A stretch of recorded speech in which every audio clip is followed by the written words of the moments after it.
Amateur and Academy trying to prove themselves for the Academy and top amateur coaches in the scene. Speaking of which, I've got two of them sitting right beside me. Of course, my name is Hawk, and joining me is Jensen and Lucian. How are you guys doing tonight? Doing good. Excited to be here. Played 4 sets of table tennis and ready to talk about some League of Legends.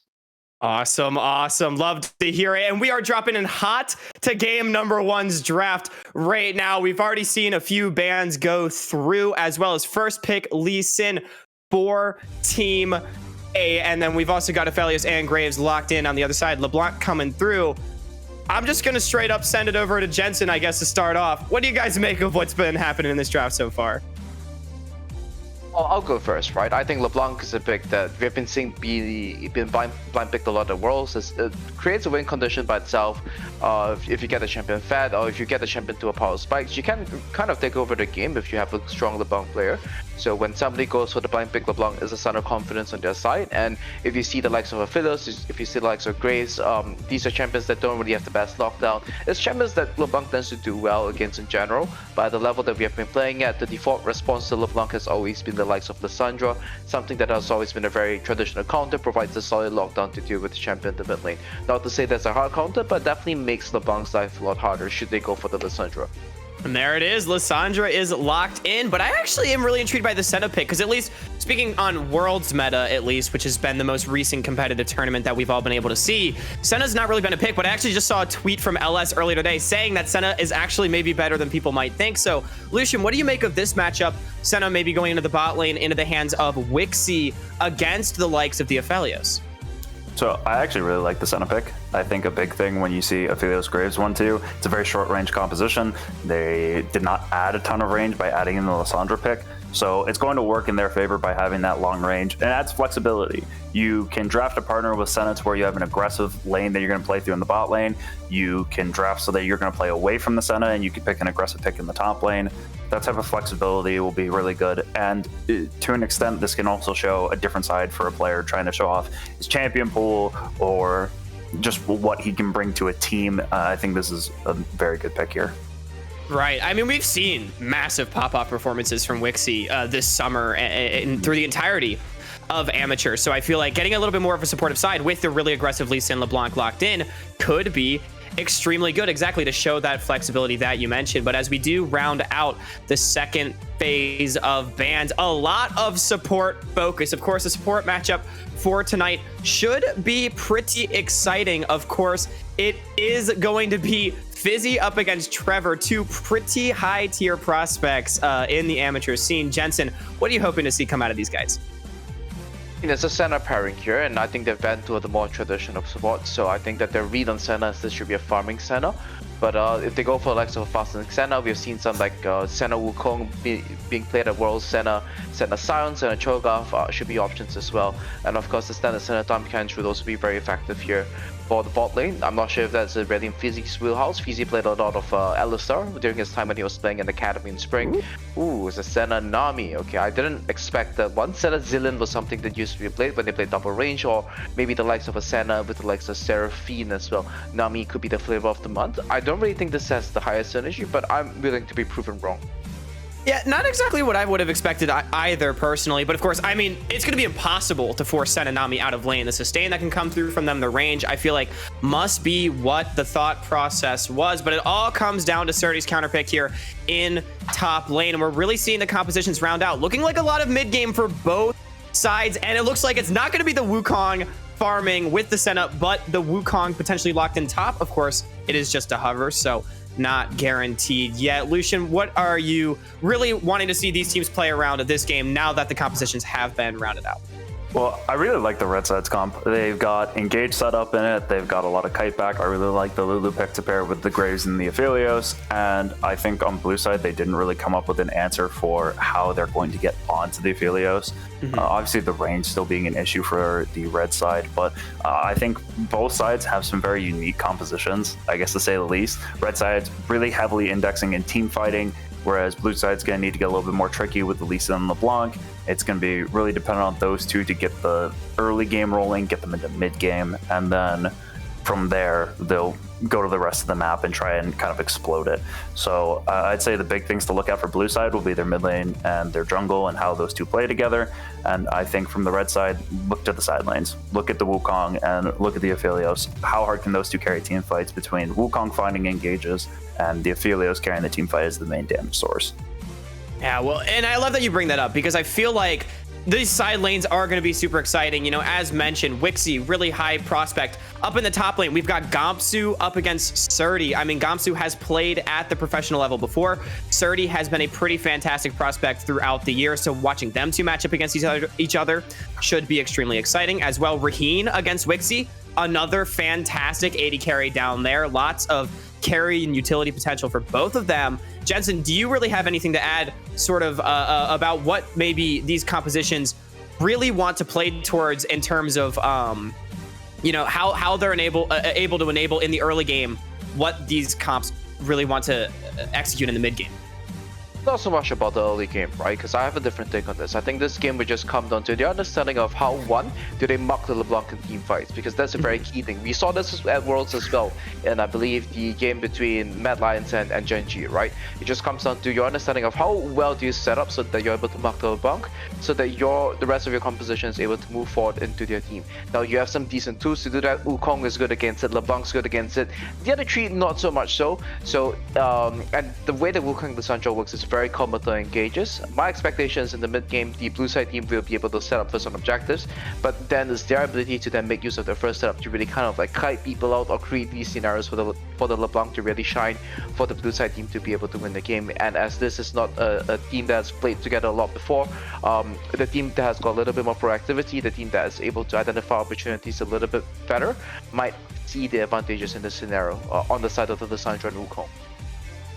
Absolutely makes a lot of sense. Well, as we do inch closer to loading in the game, I'm just going to ask you both. I'll start with Lucian. Who are you expecting to win going into this game? Of course, it is hard to know how these teams will play together exactly because, of course, they haven't played together for the most part. It is just 5 top-tier players on each side thrown together looking to prove themselves. So it will come down to a lot of individual plays. It will come down to, I feel like, in some ways, ease of execution, but just looking at the compositions, looking at the names on each side, who are we taking tonight? I think that's a tough question, but I really do like what the red team has set up. I think it's going to be a little bit more comfortable for them to play around. It might be a little easier for them. So I think they have a composition that's a little bit in their wheelhouse. Srtty getting counter pick is something that he's going to be loving. So I'd probably go with the red side for this game. And Jensen? I would actually think that I'm a big fan of LeBlanc Lee Sin in general. Although it is up against the Lissandra, I want to give a little bit of hope to the blue side team, so I'm going to go with them here. It's a very coherent draft. I like it. It's very front to back. It stays consistent with the theme of range. So I'm going to give the consistency my vote here, rather than the red side team where it's a little bit more of a mismatch hodgepodge of tools being placed together. Awesome. I love it. We've got the split decision, but that just means that it should be all the more hype when we get onto the Rift. But I'm just going to go back to you, Jensen, first, and Lucian after. Is there anything else that you guys maybe are interested in with these compositions, with these players that you guys want to bring up before we get into this first game? I think I'm really interested in this bot lane setup, as you mentioned, specifically the AD carries. As you mentioned, Wixxi on Senna, it's not as consistent as what we saw him with in C9. He was the carry of the team, and he was very often put in resources or positions to try and carry. Not that the Senna can't carry, but it is definitely a little bit different from the wheelhouse we saw him in. And with Raheen on the Aphelios, I would not look at that Zeus team and think that Raheen was the sole carry, and Aphelios is a very hyper carry focused champion. It'll be very interesting to see how he pairs with the support to get through this laning phase, how he plays around the LeBlanc and Lee Sin, if he can survive in the team fights dealing with these guys, and then from there, how can he perform? And I think for both of them, this is showing a different side of them as players and trying to highlight that. Yeah, well, Senna's undoubtedly a more supportive focus ADC. I mean, hey, if you get to that 180 stack late game, become that cannon coming from across the screen, can definitely get insane. But no, I'm inclined to agree. It's definitely an interesting style to see come out. And I feel like that's exactly what the amateur arena is all about, to watch these players step out of their comfort zone, do something incredible, and prove to all of these coaches and organizations that they can play anything, that they can do anything, that they can do things that maybe we didn't get to see them do in amateur. And Jensen, just any final thoughts? Better jungler wins. Better jungler wins. I love it. I mean, hey, we've all been there in our solo queue games. We've all been there.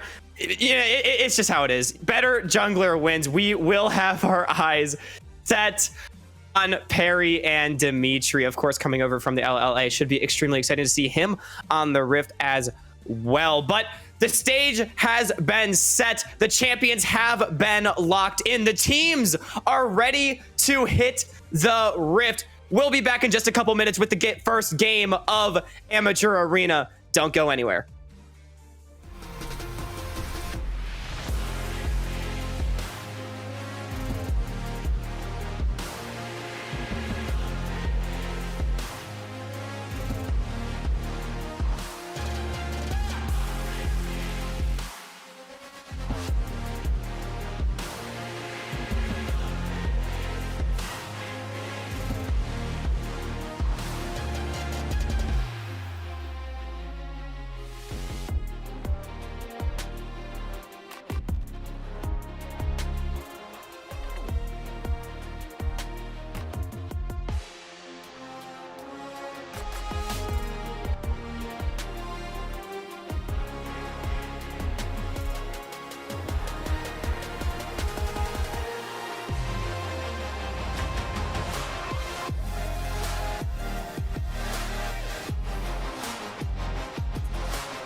For the Not about casters us. tonight, we of course have Dia, the wonderful Dia on play-by-play. Myself, random minion caster here on color. And on the blue side for game one, we've got Gamsu going by the name Spurge here in the top lane. Perry in the jungle. CptShrimps or Shrimp Captain, either way, works in the mid lane here. And in the bot lane, it is going to be Wixxi on that Senna and Fizzi on that Nami.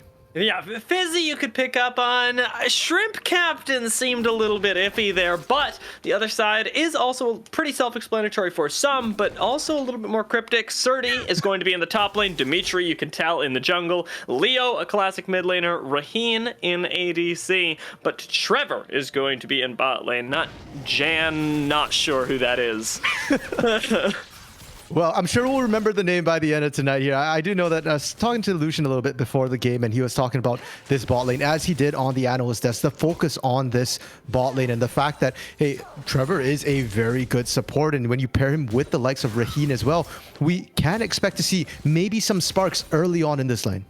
Definitely so. And I'm expecting for this to be a relatively early action-centered game anyways, which is something that I really like, especially in these amateur arena matches, because it gives everybody a chance to shine, at the very least mechanically, where I feel like, and correct me if I'm wrong, RMC, but I see blue side having a pretty definitive advantage. If you're skirmishing, I like having a Lee Sin. Yeah, and I mean, forget the Lee Sin. Already we're seeing Fizzi and Wixxi here in the bot lane. They're unrelenting. They kind of got the bad end of that trade because of the great shields coming through from Trevor, but they're not afraid. They're going to continue pushing with a bit of that rage advantage they were talking about. The Senna, traditional AD carry versus support, and even in the mid lane as well. CptShrimps being able to trade favorably into that Lissandra. It is what we expect from a LeBlanc early here, and you've got to make the most of it before LeBlanc starts to get that Frozen Tomb. Yeah, just about right now, though, you can see the ping go down in the jungle. If you draw your attention to your minimap, Dimitry has been spotted. And on this Graves, well, I won't say that ganks are super expected early on. At the very least, right now, we can say that they're going to be one heck of a lot more difficult, as blue side has complete knowledge of where that Graves is, and hopefully we'll be able to use it since the junglers have ended up on opposite sides. I'd say the thing that I am concerned about is Gamsu's wave positioning right now, maybe leaning a little bit towards the riskier side. And you know what, with Gamsu, it is hard to fault him. I don't know if you saw his performance yesterday, yeah, but 3-0 and the man was an absolute monster. Even then, they ping it out, they drop the ward, but bot lane, a bit of a trade coming down, and Raheen and Trevor here, they're starting to push back a little bit. I was worried because Perry was there, but Perry had long since started pathing top, so they're okay. They're good to push out safely now. That was pretty cool, actually. It was sort of a test as to whether Lee Sin was around or not, and unfortunately, Perry not actually making it in is going to mean that Raheen and Trevor get a little bit more of that lane push. Perry, showing topside, however, is going to give up the whole hand. Now, of course, everybody knows not just that there are no camps topside, but that there is a Lee Sin around, so likely gonna show us the recall here and get back out onto the map in a little bit more unexpected of a fashion. A bit of a slower start to the early game here from both junglers, but I cannot help but get worried a little bit for the red side here. Jensen mentioned it on the analyst desk, the fact that Lee Sin LeBlanc is such a potent combo here, and not only is Lee Sin LeBlanc really scary this jungle mid, but Lee Sin just in general right now is a jungler that has a lot of self-agency. He can go anywhere, do anything, and he doesn't really need his lanes to back him up too much. Graves has that to a lesser extent, but if it does come down to a 1v1 in the jungle, I think it's easier for this Lee Sin to try and outplay the Graves. Yeah, and a lot of that, to me, sort of hinges on what buffs Graves is operating on as well, and the red buff, as we'll all know, he got a little bit later, and maybe will end up being good for him, although in the bot lane, it seems like things might not be going so well for Wixxi. Here comes Perry, though. Shield's gonna come in with that safeguard. Dimitry is the one in trouble. The Q going wide is bad, but Dimitry gonna be autoed down, gonna be taken down by Fizzi, and a real nice bubble there as well. The survivability on blue side, that Wixxi Fizzi synergy is really coming through. And the call was made from the red team there. Dimitry, Trevor, 2 people. It's going to be enough for this. Unfortunately, they didn't know where Perry was. They started losing track after that last base there. And blue team just really well played. Very little fear to just bait them all the way out. It's not the end of the world. I mean, just 2 deaths is kind of rough, but one did go over to Fizzi here, the support. And yeah, this bot lane, might become a bit of a problem, but you can throw more ganks to try and alleviate that early. Yeah, really good stuff, actually. I think we can appreciate the pathing of Perry quite a bit because of that. Since he had started topside, moved into bot to finish up the clear, it was sort of odd that he ended up going bot side again, and definitely something that was not expected when coming at it from the red side of the Rift. Now, having lost 2 kills, 1 to each member of the bot lane, the responsibility shifts once again, though, into the unkillable duo that we've got here. This infinite sustain, Senna, Nami. I don't really see them pushing that advantage into Raheen and Trevor. Well, for one, they're coming out of base, so they might start pushing once they actually reach the lane here, and they don't have to. Senna does skill up very, very nicely as long as they can kind of sustain and make sure that Raheen and Trevor don't really get much priority in this lane. They're going to be comfortable with it. And for Trevor here, we already see the Amp Tome picked up. I wouldn't be surprised if they're going to build right into the Oblivion Orb right away. We see it a lot against Yuumi lanes, but when you've got a Senna Nami as well, with the sheer amount of healing they put down, having a healing cut item very early on in lane can be the deciding factor of whether or not you get to even play the rest of the game out. Not going to be picked up just yet, it seems, as we're prioritizing those boots on Raheen, as well as plenty of lifesteal to keep himself up in the poke that is coming out of Sanunami. Something else that they're going to do particularly well. Gamsu up in the top lane was suffering a little bit earlier on this Narn. Seems like it's going to continue, even though he's got a big wave stacked up in his favor. Srtty is doing pretty well at the same time, and this time with the assistance of Perry should be able to push this in, maybe get a quick reset on this Gnar so that he can have a little bit of an easier time. Yeah, but look what happened down bot, dear. Just as us saying that, hey, you know, with the Senanami here, you can shove out and never give that Aphelios Zulu priority. Doesn't matter, because Team Rit there, they correctly identify that, hey, you know, when they get back, we might have some trouble. Let's rush this right now. And Perry wasn't there to answer. They get themselves a free dragon, and the trading now starts getting a little dicey. Red, white, what is it? What is it? What do we call it? Red, white, don't fight, I think was the rule there. Not that I think Wixxi and Fizzi had a choice. Yeah, that was definitely a tough one to be served, and now some tower plate's gonna go over, and this is sort of what I'm worried about. It's not even right now that has me stressed out for blue side, but the fact that this Aphelios really only going to get stronger, and he's got a lot of safety when we hit the later portions of the game. Yeah, and even now, Dimitry is down there as well, pressuring away, threatening. I don't want to say a dive because it's kind of risky. You have the collateral damage, but certainly just threatening in general that if you don't respect me, we can pump out the damage here. And the good early start Wixxi and Fizzi had has largely been negated at this point. 3 plates for Raheen there. That's a lot of gold in his pocket. And even now, they're still setting up the ambush. Red, white still available. However, much like when we had Perry showing top lane and Dragon got taken away, this time Dimitry shows bot lane and the Rift Herald gets taken away. So Perry, ever playing responsively right now, is going to have this extra little bit of objective. They can make a play in a lane, be it bot lane that has, you know, recently suffered a loss. They can really quickly make that up, maybe even more so by securing themselves a turret. Yeah, and they have lots of options for turrets here. We've been focusing very heavily right now, Dia, on this bot lane, because that's where the action's been. But I want to now look at the solo lanes a little bit. The fact that CptShrimps is up about 15 CS here in this mid lane on this LeBlanc, and we highlighted earlier, and it sounds a bit like a broken recorder, but Lee Sin LeBlanc, a lot of kill threat here. If your LeBlanc is up in terms of CS, up in terms of experience, up in terms of items, that is a lane you can look to kill. You can only Frozen Tomb 1 target at a time, or yourself. Top side as well, Gamsu. 10 CS lead in what might later on become a bit of a tougher lane with that Wukong kind of punching you, but it's a diveable lane as well with the likes of this Lee Sin. I'm excited to see whether that ends up breaking out. You talked about the mid lane, and Leo has really been playing pretty far up. This guy is very confident, as is Gamsu up in the top lane, knowing that he's got the Mega coming pretty soon. Now, Perry dropping the Rift Herald mid lane. Okay. No real actual play is made, just instant gold, and I want to know what you make of it, RMC.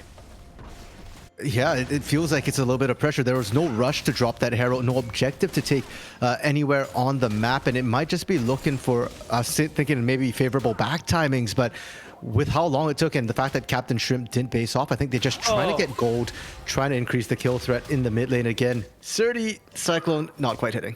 As you know what, it may not look like much happened up there, but the fact that the cannon minion was denied, it's already tilting me for Gamsu. I hate that, man. And even the fact that the Cyclone got burned there, likely not going to be used in the next little while, especially with both top laners not having teleport to involve themselves in any skirmishes across the map. It is really an island. While bot lane, not nearly so much. There are 3 people here, and just barely Wixxi's going to be able to escape with his life, just burning the heal. Think of the patience. 2 ultimates traded there for a flash, a heal, and a tidal wave, and they're not quite done yet. By now, it should be in the back of their minds that, hey, Perry is probably here, and they're still trying to go for it. I mean, Dimitri's got Lulu Shield. He can kind of do whatever he wants, and the same is not true for blue side. Perry has to come down to defend his bot lane from being dove, because otherwise they are absolutely defenseless. I would not be surprised to see one more wave be pushed in here in the bot lane for red side, as Raheen and Trevor are running this right now, and it seems that that's exactly what they'll opt to do before resetting. Leo's playing a dangerous game. That oh lordy, not going to be used in time, and that is the bet that you take. Yeah. And when you see that LeBlanc flying at you, I think you just out yourself at that point. You don't even try and hit that LeBlanc. And really good trade from CptShrimps there. Blew the ultimate, that mimic earlier on, and I think Leo was perhaps lulled into a little bit of a false sense of security, not thinking that, okay, CptShrimps has enough, has to wait for his cooldown rotation to come back on. And seeing a 1v1 kill like that, LeBlanc onto Lissandra, that's rare. And that's one of the reasons why CptShrimps, you know, he gets away with some really odd picks, because he knows his limits with his champions. See if Gamsu knows his limits up in the top lane right now, as he may end up giving over a bit of an unnecessary kill. Just goes back into mini, so doesn't have a whole lot to do over here. Teleport in from their mid laner. CptShrimps might be coming to the rescue. Ends up involving himself in a 1v2, and with Raheen going down in the bot lane, now you have got to find something back, and it looks like that something will be CptShrimps. Is the ultimate from earlier, now gonna come back and bite him. Leo getting his revenge, matching the TP, and you know what, fair. You didn't use it earlier to save yourself, you use it now to kill the LeBlanc. TP's blown as well, so CptShrimp will have to walk all the way back into lane. And bot side, the kill that happened down there as well, the 3-man onto Raheen. I really like that because of the timing as well. Getting a kill is nice, right? That's gold in your pocket, but getting a kill and an objective is far more efficient, and they should be able to pick themselves up. The second Drake here, the Inferno Drake, the first for the blue team. Now, I want to draw attention to something very small while we've got this dragon going down. I'm not expecting anybody to have any crazy contests, so we've got a second just to talk about that solo kill in the mid lane. Something that CptShrimps did that I think is super underrated right there was flashing before the distortion to minimize the reaction time that Leo had. Because part of the reason you're so comfortable walking up there as Lissandra is because you've got the glacial prison to be able to make yourself a lot safer. But sort of shortening the amount of time that you have to react to it is ultimately the determining factor. And hey, guess CptShrimps out ahead, at least for then. We saw the top lane play answer too, and that was good. But I really wanted to draw attention to something nice and special that we saw. For sure, and fool me once, shame on you. Fool me twice, shame on me. I don't expect that we'll see Leo make that mistake again. But while we're talking a little bit about that bot side, there was the first turret taken, and Raheen did get 3-man gank, but as soon as you're back in, they send Dimitry to shade down there, make sure they can take the turret, and now Raheen and Trevor no longer have to sit in that 2v2, which, to be fair, they were actually kind of winning after that initial 2 deaths in the bot lane, and now they can send them to top, to mid, unlock Leo to get that CC into the other lanes as well. Yeah, and with the Aphelios being so much your team comp, with the Lulu providing so much, this might actually just be a straight up team fight here. Double Cyclone ends up being kicked out. He's gets a really nice knock up there. Gamsu doesn't quite land the ultimate though. No kills have gone through just yet, but as Wukong falls, it's time for Leo to escape, gets caught in that bubble, and Dimitry on the side gets joined by Raheen. Lissandra has gone down. Leo is no more, but finally the answer comes back, and the moonfall is huge, collecting not 1 but 2 kills total for the red side. Now they're going to be able to push in with a full health Aphelios at their back. Can they answer this back on blue? Not for now here. I mean, it's only 2 people alive, and Perry is kind of low on health. Unfortunately for Wixxi, he's very vulnerable as the center. Yes, he's got the Kraken Slayer, and he puts out the damage, but he has very little self-peel, self-protection for now. And huge props to Red Team, because that was really such a close game coming through. The fact that they managed to stall as long as they did, allowing Raheen to pump out that damage, allowing Dimitry to pump out that damage as well, absolutely massive. Can Perry steal this now? There we go. I was going to say, it's the ultimate test of a jungler when you're in the 50-50 smite fight and you can't lose it here on the big stage. As they end up taking away that Rift Herald, they're going to give Raheen the opportunity to move up, push in the top side, and collect a little bit more CS, as he was falling behind ever so slightly with all the attention that had been paid to the lane. Now we sort of lapse back into this where, interestingly enough, red side don't have a whole lot of vision in their jungle. Dimitry, he might pay for it right here. That's another kill. I love the fact that, you know, Jensen was talking about, okay, Lee Sin, LeBlanc, you send that Lee Sin to mid lane. It's a very potent combo. We're still seeing the combo, but it's no longer Perry going to CptShrimps. CptShrimps is now in the jungle as well. So he's helping out the Lee Sin, taking control. But with all this topside attention comes a price. And that price right now is Srtty just pushing this bot side. We've not really seen Srtty manage to pop off just yet, but Wukong's late game with those Cyclones, if he finds his way into the back line, Fizzi and Wixxi are really going to struggle to get away. We gotta take a look right now at how this sort of mid-game ends up being managed, though, because Perry on the side does want to find Raheen, but Raheen is Raheen is the person who this comp is all about protecting. We think about who's with him, Lissandra and Lulu. You are not getting through those anytime soon, as even from a pretty gosh darn fed LeBlanc, the Lulu shield is doing a lot. This is not just a shield. Like, Trevor literally just dodged all the skill shots there. My man had dancing shoes on right there. Really, really well played. And Gamsu matching what Srtty was doing down in the bot lane, trying to push as far as he can. But this time, might be a little risky. Srtty's coming. Nice tomb right there to try and slow down Gamsu. Still might end up getting this kill as yet another lockdown comes in, and Spurge, oh lord, that is a very, very dead Gamsu right now. Nice hop away, but with 3 people coming up top lane, you think that it's going to cost red side something. I don't see that something. Yeah, well, it's going to cost Team Blue just the kill, right? There's nothing left to take right now. All objectives are down. Dragon's coming up in 40 seconds, but Gamsu will have respawned. They do manage to get the mid lane turret.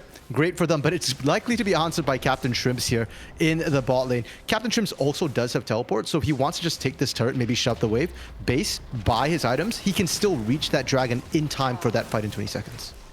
And there's so much happening in the meantime for red side that I don't think anybody's too worried about it either, with now all 3 of the tier 1 turrets having gone down. You run the map, and Dimitry and Leo can walk around. As long as Raheen has vision around where he is, everything's going to be okay. And even now, Raheen is like, okay, I recognize the map isn't about me. I'm going to sit all the way back by the mid tier 1, collect the farm. You guys do your thing. Yeah, and they're an AD carry. That is the safe play. That's what we've seen out of, you know, a lot of the teams at Worlds right now. You put your AD carry in a safe spot while everyone else is roaming up. But again, a little late to respond here. We're talking about Dragon in 20 seconds. Hold up a sec. Wait, did Srtty just zone them out? No way. It happened. Is Raheen now involved? Still no smite available just yet, and so Perry's going to come right back in, take that one away. Dimitry not able to get there in time, so second dragon does get lost, but it doesn't feel too tragic to me. Nobody is really in danger of getting a soul too soon, since we had the 1-for-1 trade earlier, and it's going to be a small advantage given to blue side. True. There is still quite some time before soul stacking really becomes an issue here, but nevertheless, it is a little bit worrying that, you know, Team Red is not really focusing a lot on these objectives. They're focusing on the early turrets. I respect that, but they're answering turrets, really. Team Blue is only 1 turret behind right now, and that's likely to change right here. It's going to even up here as they push in. Raheen cannot hold against these 3 members alone.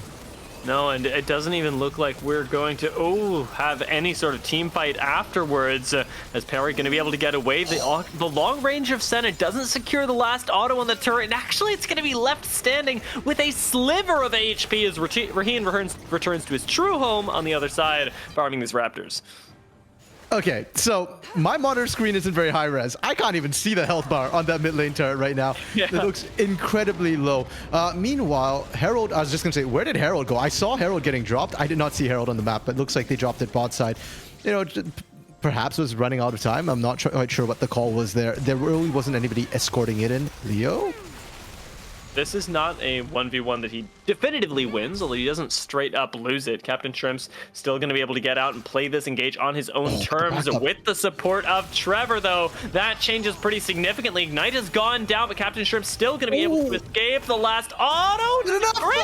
Incorrect! Raheen absolutely massive there, but now what does it cost him? Because there's no way to peel for him with the wild growth. Buys a little bit more time actually, and now that Dimitry's involved, this is getting real risky real quick for blue side as they retreat all the way back beneath their top lane tier 2, and all of red side get to continue pushing. TP coming in, I do think it's from Spurge here. Oh my god, what a massive Gnar ultimate though. Gamsu, amazing stuff from him, and that is going to be the cleanup. Dimitry, unlikely to be able to escape right now with Gamsu chasing him down. That was a deadly play, and it's literally just Gamsu TP that changed everything. Yet another TP to exactly the same ward may very well just end Srtty's life. Oh my goodness there, Dia. And I was going to say earlier, Baron, just fall back on Baron for Team Red, but it's going to be Team Blue who get to pick this one up. And this is why Gamsu is the current reigning Proving Grounds champion. That sense of timing on that teleport.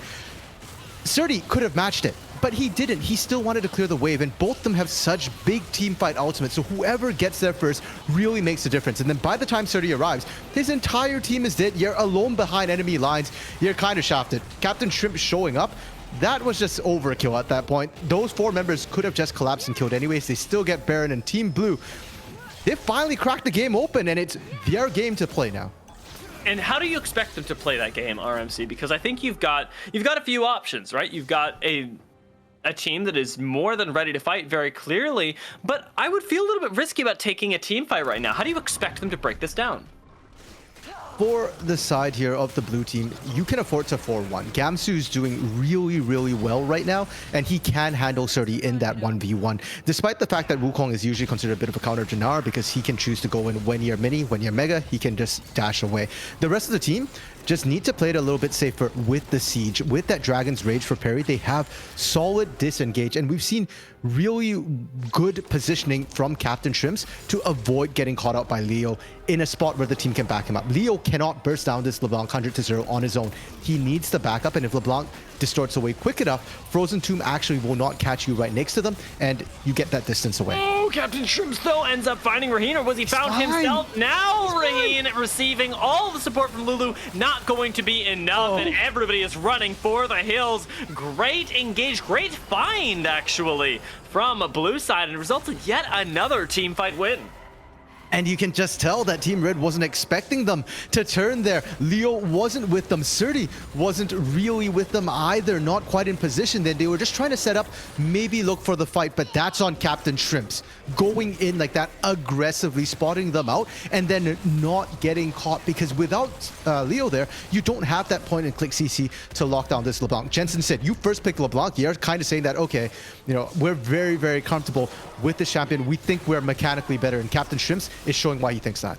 Oh yeah, you can really see it there as a very nice escape, bolstered by the Mercury's treads that he built early on. He's going to take him right out from under the inhibitor tower, rotate himself up to top lanes. Once again, he face checks Brush. This time, will he get out okay? The bubble not going to land. Srtty might be able to collect this kill. The distortion will not take CptShrimps to safety, and this time the face check came at a cost.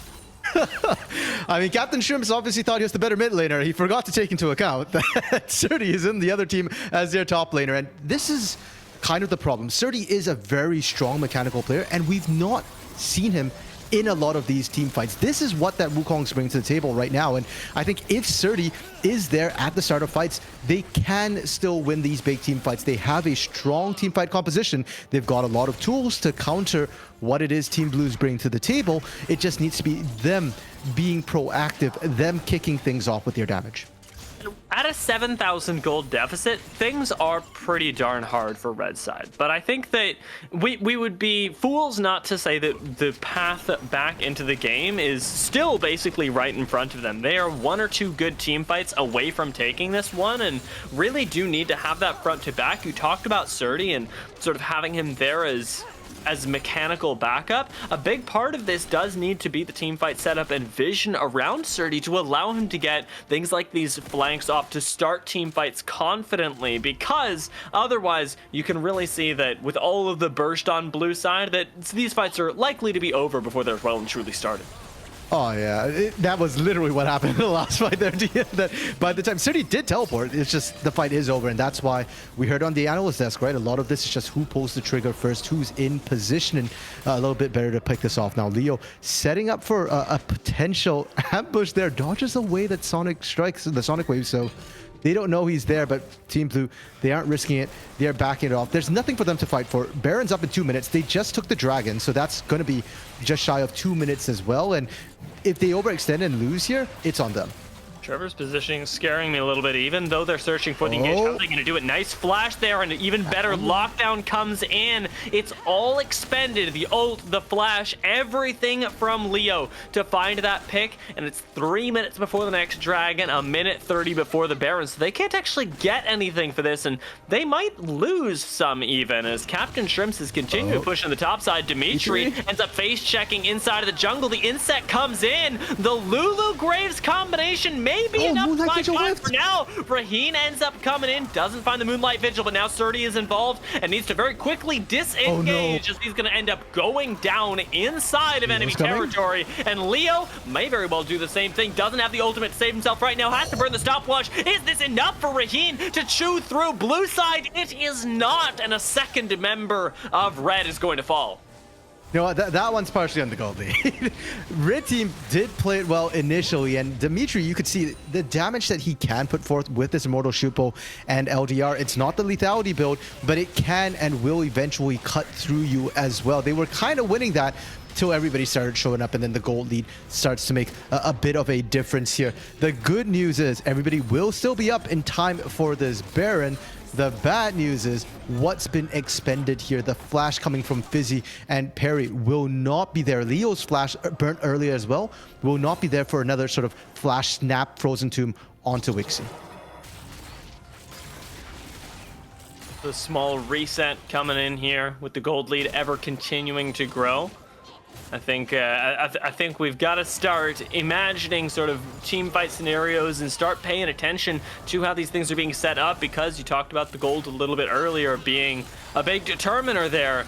We've got to look for how you can negate that. And right now, I think that we do have Perry doing a really good job in the jungle, backed up by Fizzi of controlling that well. Ooh, Lord Trevor's positioning this time is going to end up just absorbing the ultimate for right now. Ends up burning that and the flash to stay alive. Srtty going to be just fine with use of the clone. So everybody going to be okay here, but it feels like you're just dodging bullets one after another, and eventually one is going to connect, especially if you're Senna. Fun fact, they're not actually projectiles. Yeah, wind wall, things like that won't actually stop them. None of that available this game, though. So for all intents and purposes, it works the same way. Oh, Perry? Okay. Thinking about undodgeable bullets, Dimitry. Gonna have to dodge himself over the wall. Nicely done, but does not get any of the jungle camps that he needs. And that's the sort of thing that's gonna keep growing the gold lead. Holy. Okay, I was just gonna say, Dimitri's impressed me with the way he's still going into his jungle, kind of 1v whatever, and getting out pretty much unscathed, but he got scathed right there. CptShrimps half health him in one combo, and just that poke alone is enough to force everybody to disengage, and because of that, Team Red gonna lose their bot inner turret here. No answer. Dragon up in 5 seconds as well. They are trailing on the back foot, and look at the vision here. It's all blue, there's no red. Oh, my lord. Nice patience there, not trying to pick Srtty too hard, but now with the Lee Sin in the front line, not too tanky just yet. Derek ends up popping though, and Srtty is the one that goes down first. Shrimps got caught out on the side here, so Raheen has actually enabled this fight. Cannot be assassinated just yet, and ends up finding yet another kill. He's flashing forward, but on the screen in front of you, Gamsu is going down. A carry falls for the blue side and ends up flourishing on the red. Wow, did Raheen solo CptShrimps? Like, I didn't see what happened with that kill. We were watching the main fight happen, and next thing I know, first person down was CptShrimps.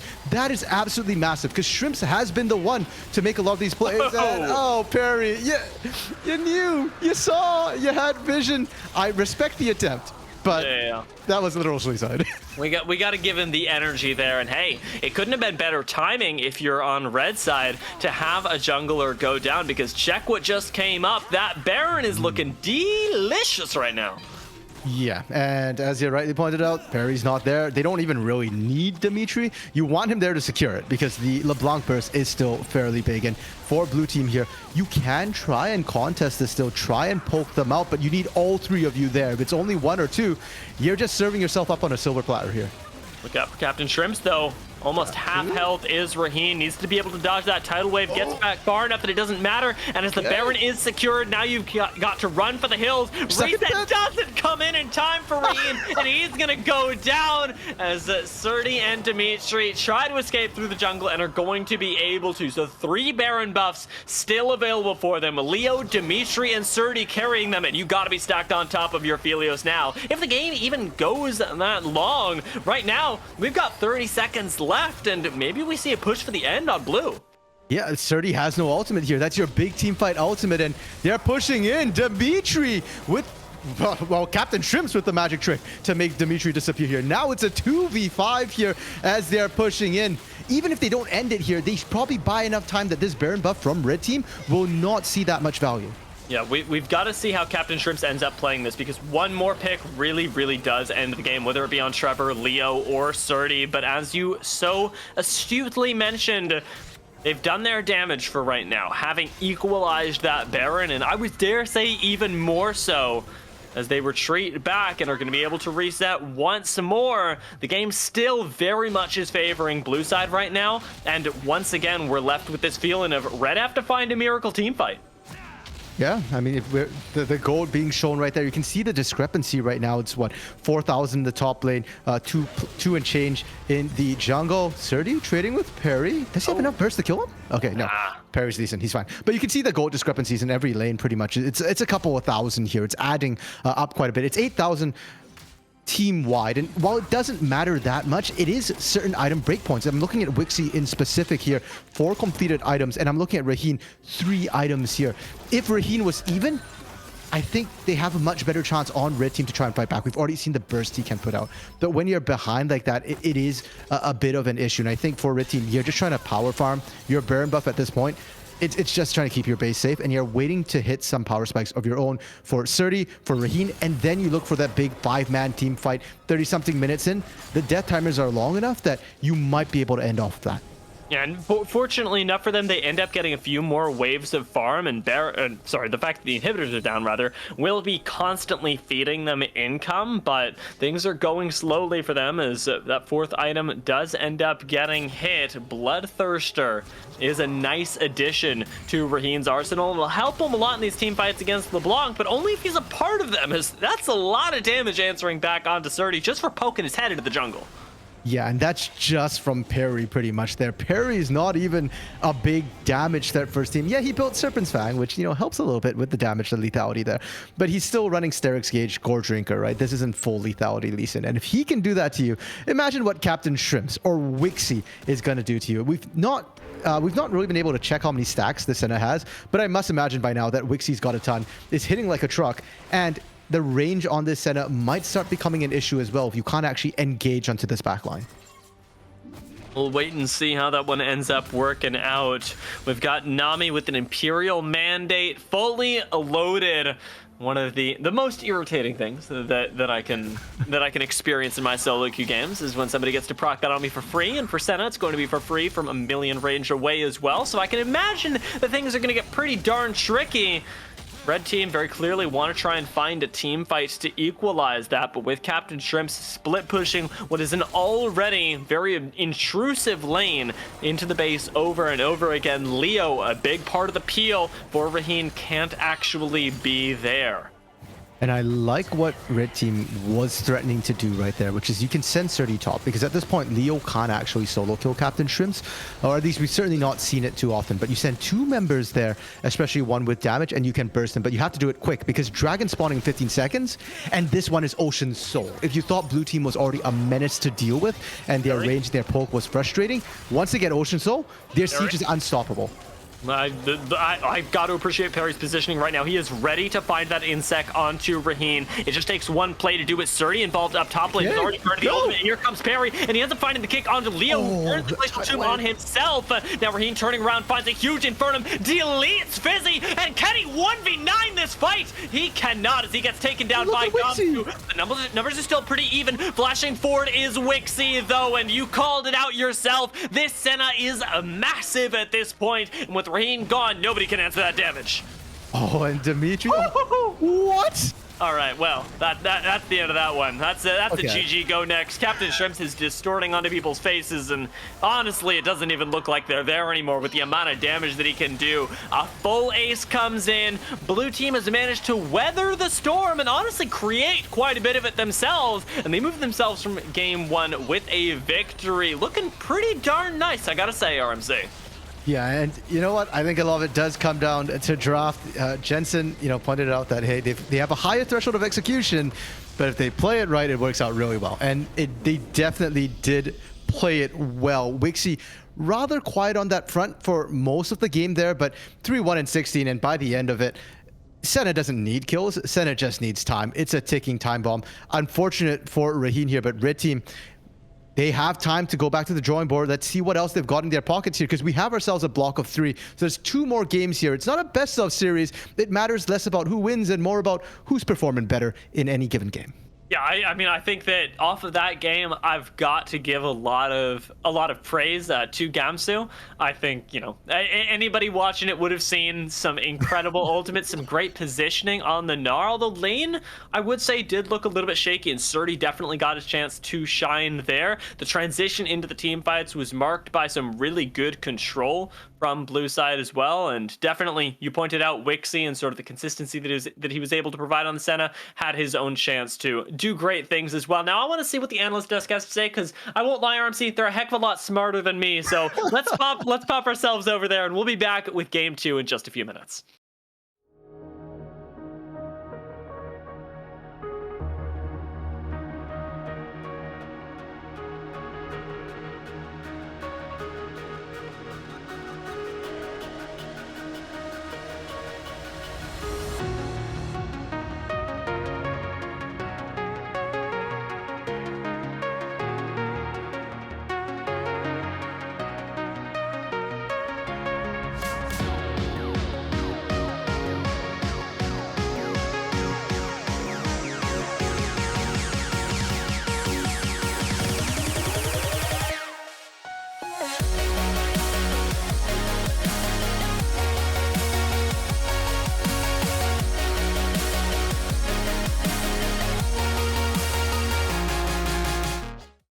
And welcome back to the analyst desk. What a game 1 we just saw, and at the end of it all, it is Team Gamsu coming out on top. And I'm just going to go straight to you, Lucian, first. What went right for this team?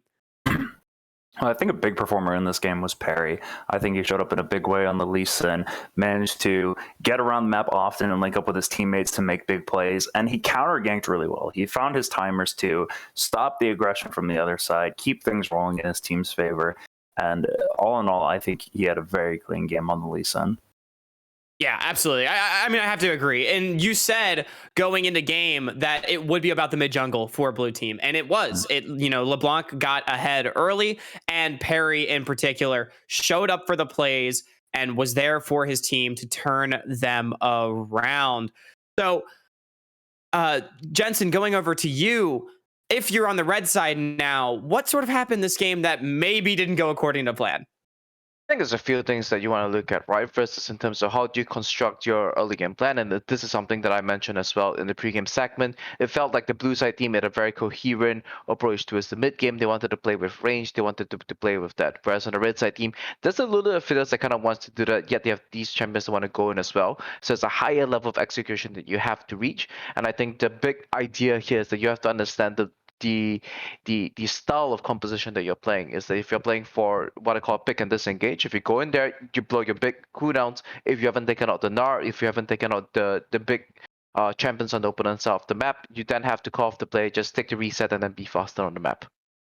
Makes a lot of sense. Yeah, I mean, We saw some pretty nasty Gnar plays in particular from Gamsu. You know, I think of the top lane fight with the Gnar into the wall on multiple members. I mean, that was absolutely huge and honestly kind of turned the game around because although blue side was ahead for pretty much the entire game, we did see the red team really fight back well in a few plays. And I know I, in particular, for myself, want to tip my hat down to Raheen on the Aphelios, actually pulling together some pretty nice team fights with the support of that Lissandra and Lulu. So looking forwards now into game number 2, or even backwards on that game number 1, you know, with how the bot lane actually had some pretty nice plays, had a good early laning phase. What do you want to see out of them moving in to this next game?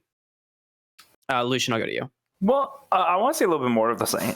More of the same. Again, I think they did a really good job. I think for the red side, Raheen was the shining star of it. He had some really good moments in team fights where that wasn't always what I looked at him for throughout the most recent Proving Grounds run. I didn't look at him and think, oh, this is the team fight star. So I thought he had some really good performances in some of those team fights. I think another thing is just trying to get a little bit more off the advantages that you're getting and maybe make some more coherent plays as a group. Mixing in your jungler, maybe your mid laner with that, where you can go for a bot lane tower dive and really capitalize on these leads that you're getting or the performances that you're having, as opposed to just looking for like small gangs here or there and just kind of messy stuff.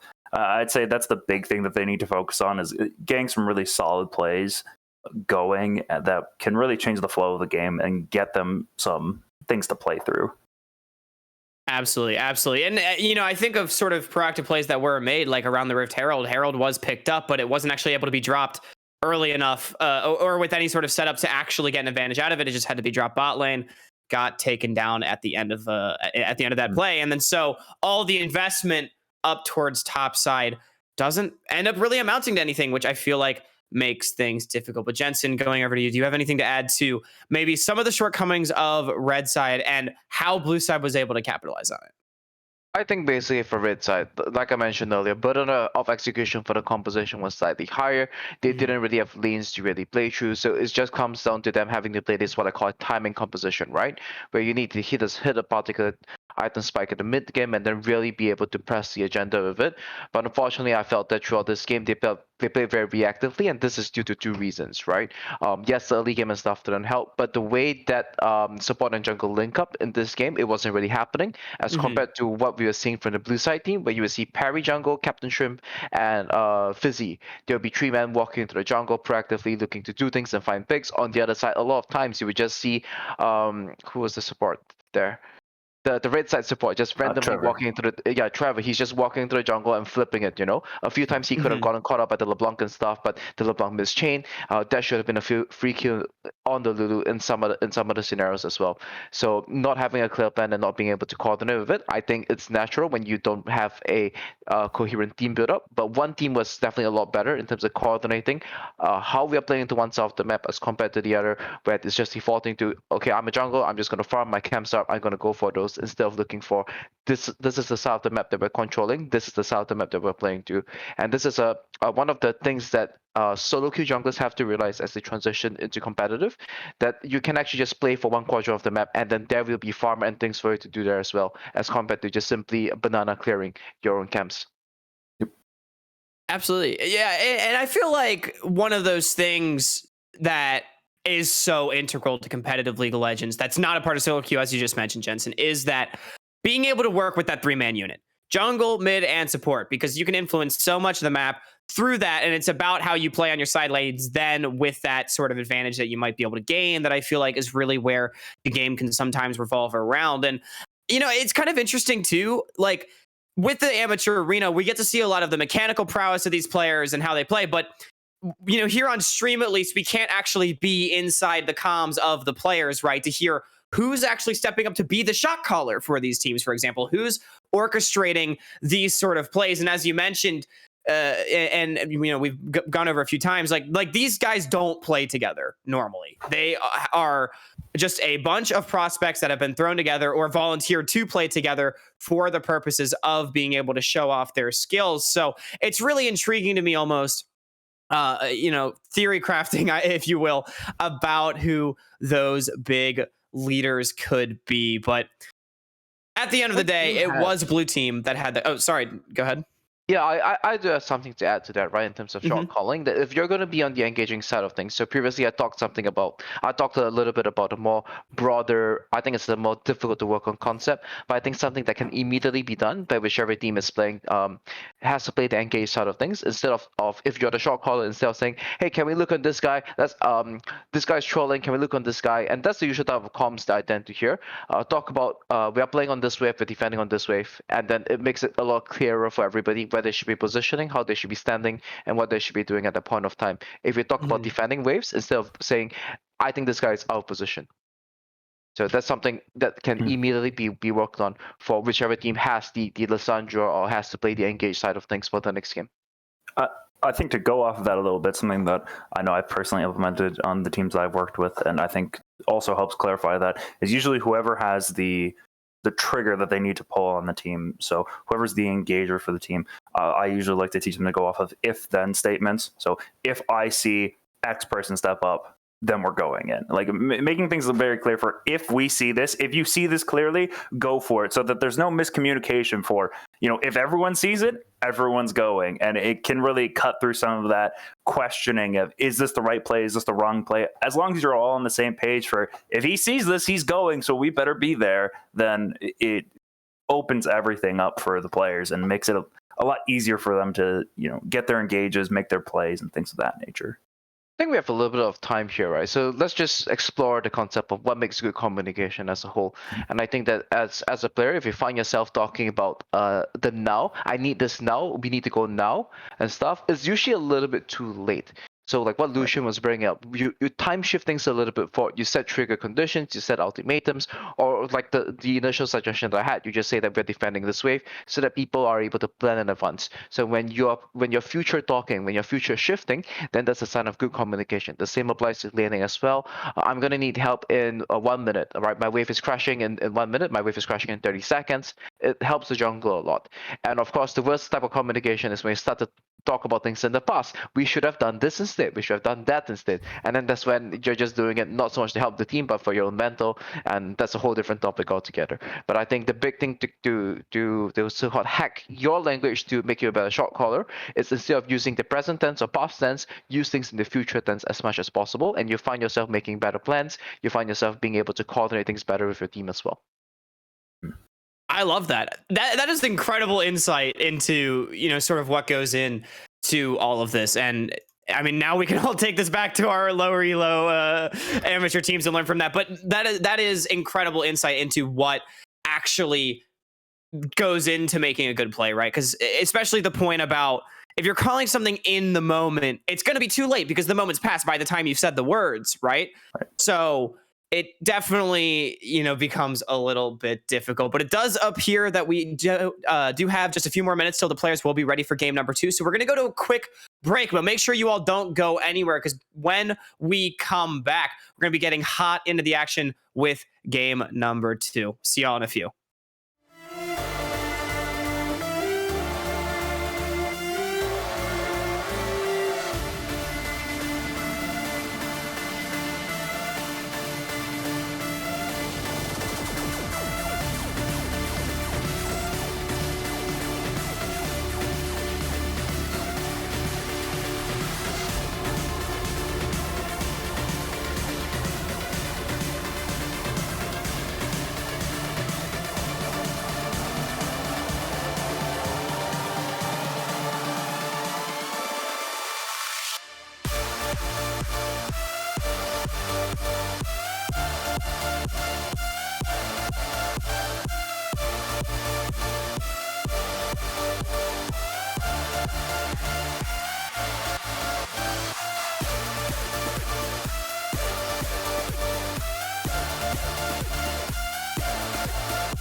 And welcome back to the analyst desk in the pregame for game number 2. The players are now in lobby getting ready for draft. So now that we've had some time to sit around and, you know, get our snacks, get our water refilled, think about what just happened on Summoner's Rift in game number 1. Gentlemen, Lucian and Jensen, what are we thinking for game number 2? What needs to change for both of these teams even? Because, of course, it was not a perfect game for Team Gamsu in game number 1, who, of course, are now going to be swapped over to the red side. And also, of course, for Team Dimitry, they did not quite end up finding themselves a win. So what are we looking at to see adapted in this draft? Shorter review times. They need to have shorter review times. We're here to learn, right? We're here to learn, and so are the players. But it's just, you know, they're taking a little bit of time. Yeah, I mean, I'm kidding, of course, but sure. Let's get back to the topic. So I think draft wise, I like to see teams mixed up a little bit. Hopefully we see some melee support, some engaged support stay against each other. I really think that whoever's on the opposite CptShrimps, they should take the LeBlanc out of the picture. Like, you play it against the ones, it's something that it kind of warps the game around the LeBlanc in the mid game. Take the weapon out of the picture and force them to say, hey, you don't have the LeBlanc this time around. How are you guys going to attack the game? I feel like not only do you want to maybe take the weapon out of the picture, but of course the LeBlanc was blind picked last game, and it still did exceptionally well into Leo's Lissandra. And all credit to CptShrimps for piloting that champion well. Does look like it will get through. Maybe it could be a potential first pick angle. Not sure, of course. As I believe it was you, Lucian, that said at the last draft, early pick LeBlanc just shows that you're here to play. But either way, it does look like it'll be Kayn, Twist of Fate, and Draven being banned out with Thresh, Jace, and Lee Sin as the response.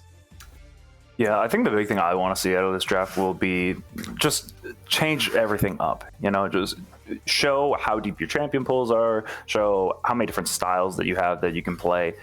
Just show me as much as you can about yourself as a player, how many styles you have, and how confident you are. And it looks like we are getting a change with the Misfortune first pick, though this isn't too different from the Worlds meta. So it's not different in meta, but it's different for a player. So I think hopefully we get to see this from across the board, some change-ups and some different styles so that we can see just who they are as players.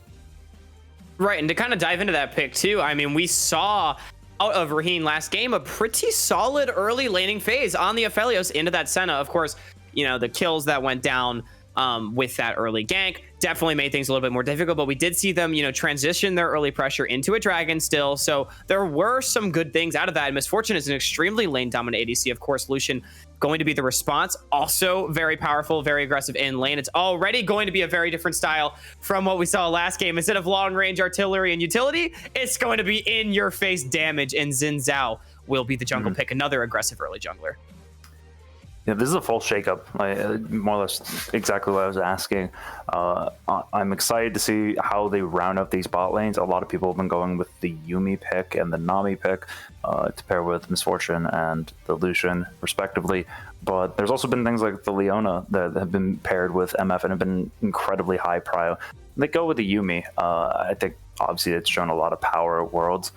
I think it'll be interesting to see how they decide to answer that on the red side, if it's with the Nami or if it's with something else that they might have in their pocket. But it's still nice seeing the players shaking up how they're doing this. And we see LeBlanc on blue side, which means we'll get to see Leo on this LeBlanc now. The other side of the matchup, you know, that's always spicy when it says anything you can do, I can do better, as I would imagine what Leo's hoping to say. Yuumi as well, another enchanter support. Nami looks like they'll be running it back. Of course, it's a little bit of a different look for the Nami. Instead of just keeping Senna safe, it's going to be letting Lucian go in and do some damage. I'm interested to see if it'll be the electrocute Nami or maybe something a little bit more conservative like Aerie or Guardian. Actually, Jensen, I'm very curious as to the thoughts that you have on this, because we saw today at Worlds, at least it was, I believe, Freak had some pretty strong opinions about the rune choice on the pick.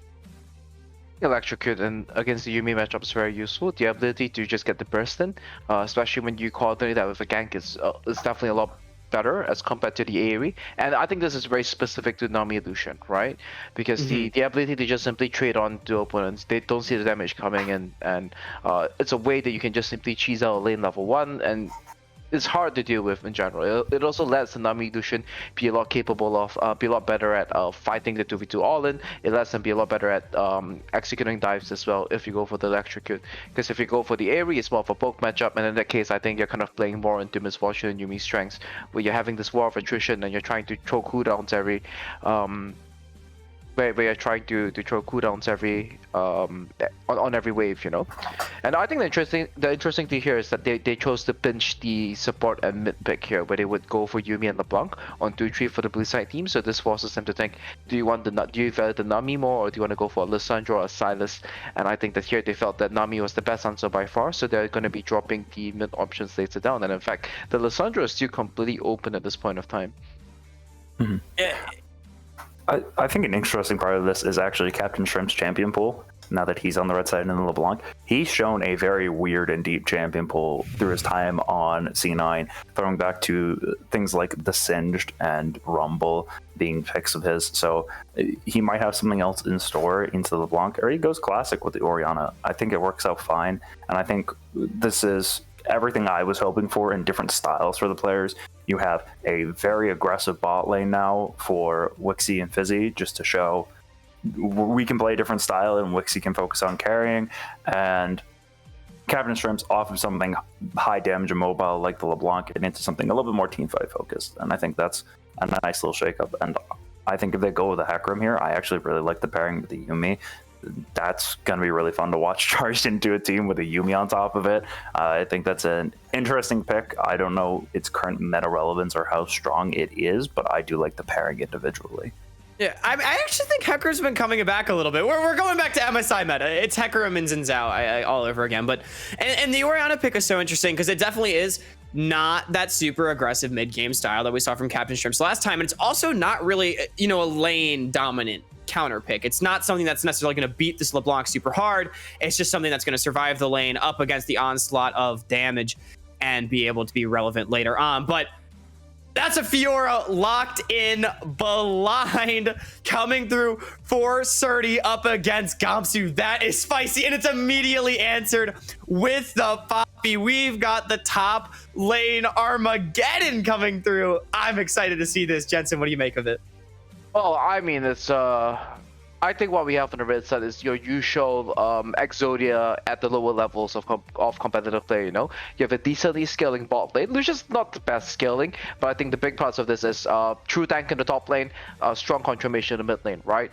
And on the left side, I would say it's more the flavor of the month. You see the Misfortune Yuumi LeBlanc, which has been kind of like the flavor of the month at Worlds so far.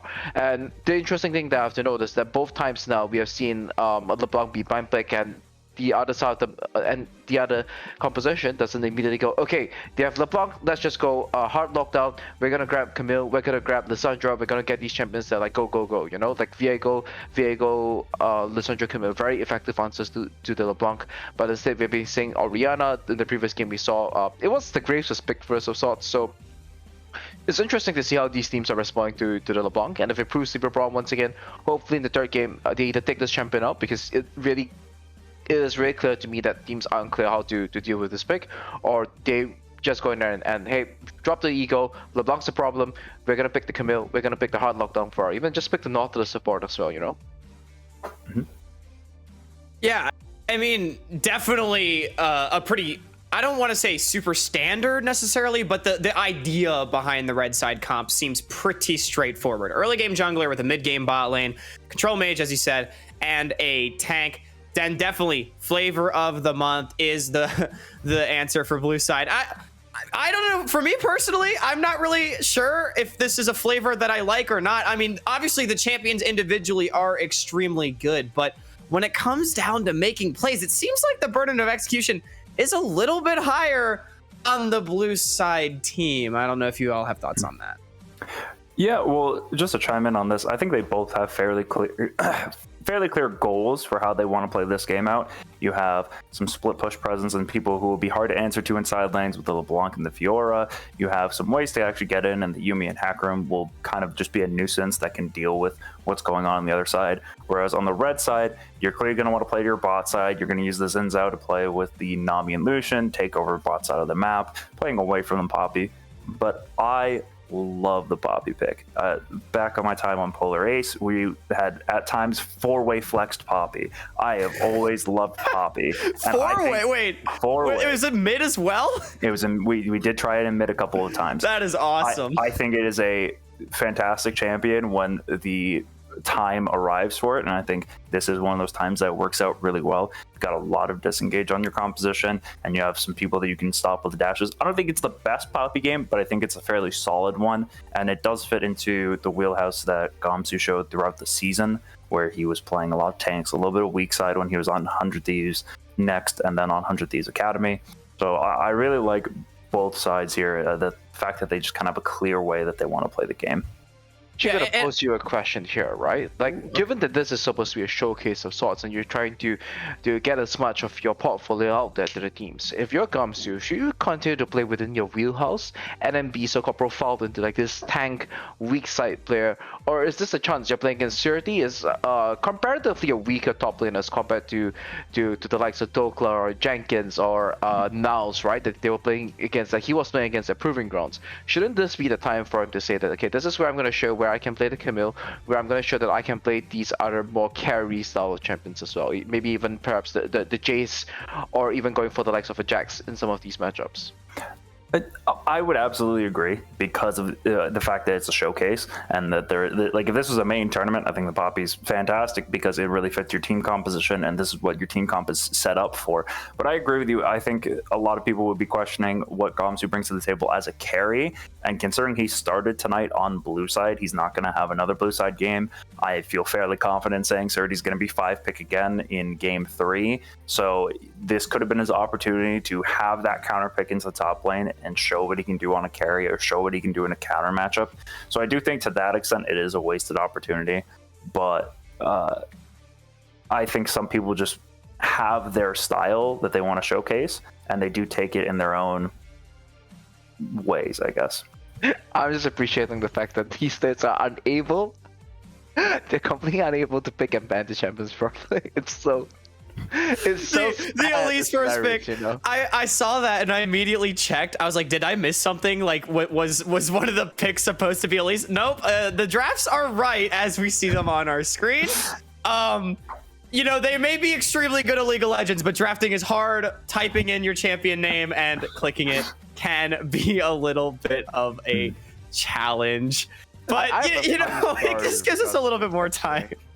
Right, I have a funny story because of this actually. Because when I first started, my pro coaching debut was in the LMS, and on the first ever stage game, my top laner, he didn't change his client. So in Taiwan, what they do is that they have everything in traditional Chinese, right? So and there's two options. You can have simplified Chinese and traditional Chinese, and his input method was for traditional Chinese, but his client settings were in simplified Chinese. So he was supposed to first pick Elise, and then he was like talking about all sorts of random stuff. He was trying to make full use of the 30 seconds. It came down to 2 seconds, 1 second. Then he started to panic, you know, because he couldn't find a champion. He tried to type in Elise into the text box, but because it was the wrong characters, because he was typing in it didn't recognize traditional Chinese. He couldn't find Elise, and it randomized Heimerdinger to play. Oh no! Heimerdinger jungle. Yeah, I mean, we put it top lane in the end, right? The idea is you pick this champion, make it your problem. You know, he played into the Jace matchup, and I actually thought, like in hindsight, I don't really think Heimerdinger against Jace is all that bad, because you actually can like contest. You should be able to contest the Jace for push and stuff. So it stops what Jace is trying to do. But he was like shoved under his turret. He was like 3 levels down, 50 CS down. It was absolutely terrible. And that was my first ever time as a coach coaching professionally on stage, drafting Heimerdinger for my top laner. I can imagine the Reddit threads, you know, that happen now. Like what the heck were they thinking? And then, you know, you get to do the interview after. It's like, yeah, that was supposed to be an Elise. We messed up. little bit of a blunder there. So the real question is, did you guys win the game or no? No, we lost that game. Oh, And the sad thing is that we played best of threes in the LMS, you know. So we actually won the second one, and then I don't recall what happened in the third game, but it's one of those what if scenarios. So what if we didn't pick Heimerdinger over there, right? what if you didn't pick Heimerdinger, got a clean 2-0? Yeah. I was gonna say you love to see it, but I guess not. I guess you don't love to see the Heimerdinger mispick top, but it happens to the best of us. I mean, remember the scenario already, right? In fact, the logic that we were thinking about is that I do believe this was in season 7. So we thought the blue side was a lot better than red side, because red side you were forced to permaban Camille and Fiora at that point of time. So we felt that blue side was a lot stronger, and we felt that we were confident winning the blue side game. So when we started on blue and we wasted the ability to win on blue, then it's like, yeah, damn, this should have at least been a 2-1, you know? No. Well, either way, it does look like we've gotten the client draft sorted. So we are back in this game. There's no Heimerdinger's top. Fortunately, that would be a little bit tragic. You know, no Elisa's accidentally being locked in this time. And we've got 2 exciting compositions. So I'm going to go, Lucian, you first. Who you taking in game number 2? You know, after a good performance in the first game, I like what the red side's put on the table. I think it's pretty straightforward execution. So I'm actually going to take the red side on this one. I think I favor them for this game. Awesome. And Jensen, what about you?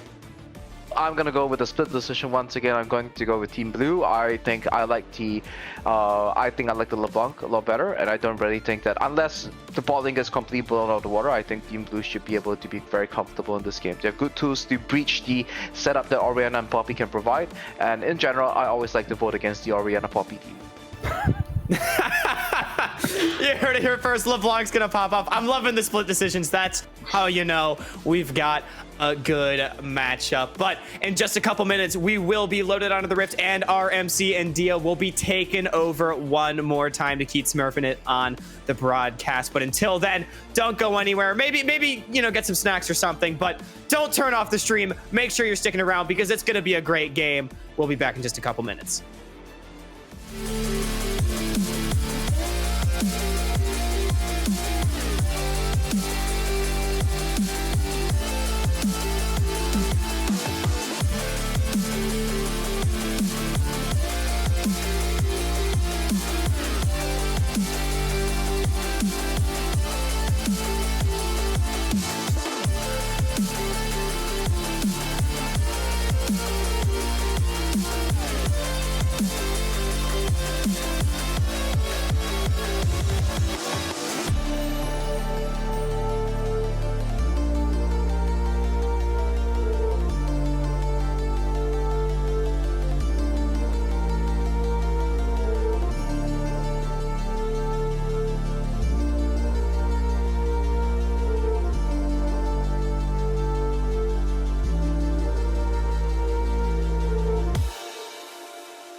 Welcome back, folks. It is time for game 2 of the night. But before I do anything, I got chewed out for this last time. I'm Dia. I am joined by RMC on the desk, and we are pleased to present to you some of the best talent that Amateur has to offer. Starting, of course, on the red side on your screens with Gamsu in the top lane, Perry in the jungle, CptShrimps in the mid lane, and Wixxi and Fizzi in the bot lane. Curiously enough, they're on an invade. We'll see how it works out to them.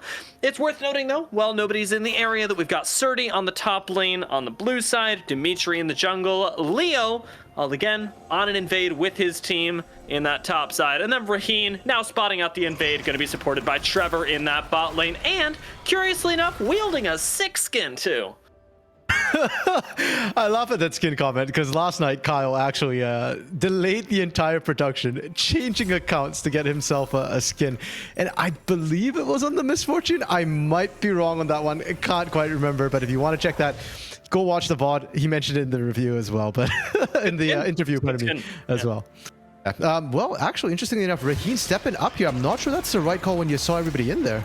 No, it's definitely a little bit risky, but he's got help on the way. Okay. And now Perry's the one that looks like he's in trouble. The numbers are favoring red side, though, and slowly but surely Dimitry and Raheen are going to be ushered out of the jungle. Exhaust goes down, and this is really, really a tough spot. But for both teams, interestingly enough, as we're going back and forth, mid laners are being zoned out, and it's up to Nami Lucian to turn this around, but Perry takes it into his own hands, going hard and maybe even going home. First blood ends up going to Dimitry. Leo? Keep fighting it out as Leo joins the fray, and the LeBlanc that was loved so much is now 2 kills up.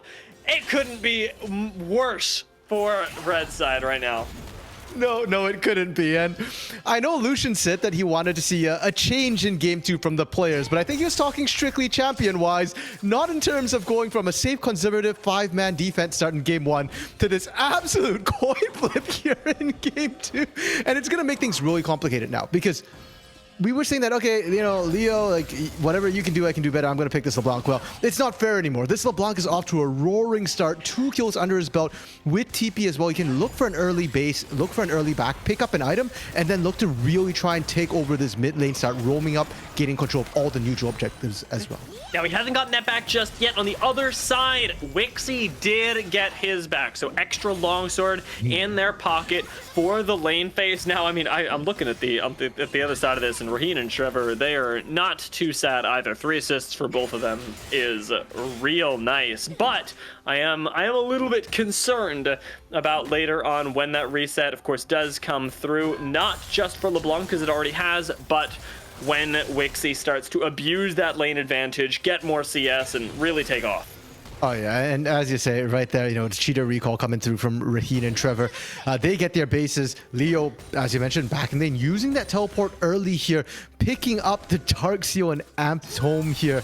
That's really rough, and you can already see the damage they're putting down. Orianna has pretty expensive mana costs in the early game, so Orianna already has to watch her mana. Now you can't even trade into this LeBlanc. I'm expecting to see CptShrimps run out of mana, but yeah, bot side, potential gank.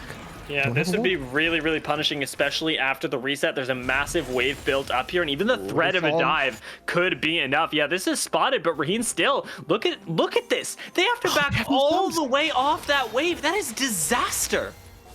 Really good play coming through from the red team here, recognizing that all summoners were blown in the early game from Raheen and Trevor here. So if you send Perry down, they have to back off. But Perry's still sticking around, and meanwhile, Dimitri's trying to farm up a storm, looking for a more impactful first gank with more levels under his belt. Maybe tries to get up to that top lane. It is warded by Gamsu, but in the mid lane, we may be looking there pretty soon for a gank themselves. If Leo doesn't take this kill first, that is a very, very low CptShrimps, who does have the teleport as well, but on the Orianna has struggled to find the right gank timing, and hey, Dimitry looks like he wants to come in here. We'll see how this ends up going. Oh Lord, the flash from Leo gets that quite low, but CptShrimps, nice reaction time. They trade the flashes, but that is going to hold CptShrimps in lane for one more wave. He doesn't want to lose an entire wave and a half. Well, if he teleports, he's still going to lose an entire wave. So playing a little bit dangerously will not get punished, though, because Dimitry already went off and is continuing to invade the jungle. Nicely done up in the top lane, though. Srtty is, well, using the pressure that Dimitry has given him. Yeah, I think he's doing quite well on the Fiora. Definitely making this look like a counter matchup in the favor of her. As, well, down in the bot lane, things are not going so well. Good Lord, and hi. Well, it's tough to watch. Hey, a nice execution comes in. Perry should be able to get out of this just fine. Yuumi damage is negligible at best. As another bubble lands, though, Trevor might be dead. Ignite ends up going down. Still manages to survive under the tower, but Fizzi does it again. That's what I come away from that bot lane play with. Is it's not over yet. Dimitry. Bubble, bubble, bubble, bubble. Yeah! Let's go, Fizzi! It was absolutely worth it. Perry dies, but Fizzi asserted his dominance. Oh, no! That's what matters. Oh no, the dominance was as ephemeral as that bubble from Fizzi, unfortunately. And Dimitry now off to a roaring start. We're talking about Perry looking for this bot lane action, looking for this pressure. Well played, but ultimately levels matter more. And Dimitry just went from, what was it, 1-1 from the early trades to suddenly 3-1-2. An absolute beast coming out. You don't want to see that Hecarim get a hit, because Hecarim, he got to go fast with that ultimate as well. Going to be able to charge in and really start forcing engages. And what's Perry going to do with this Xin Zhao? He can't match for probably an entire level at this point.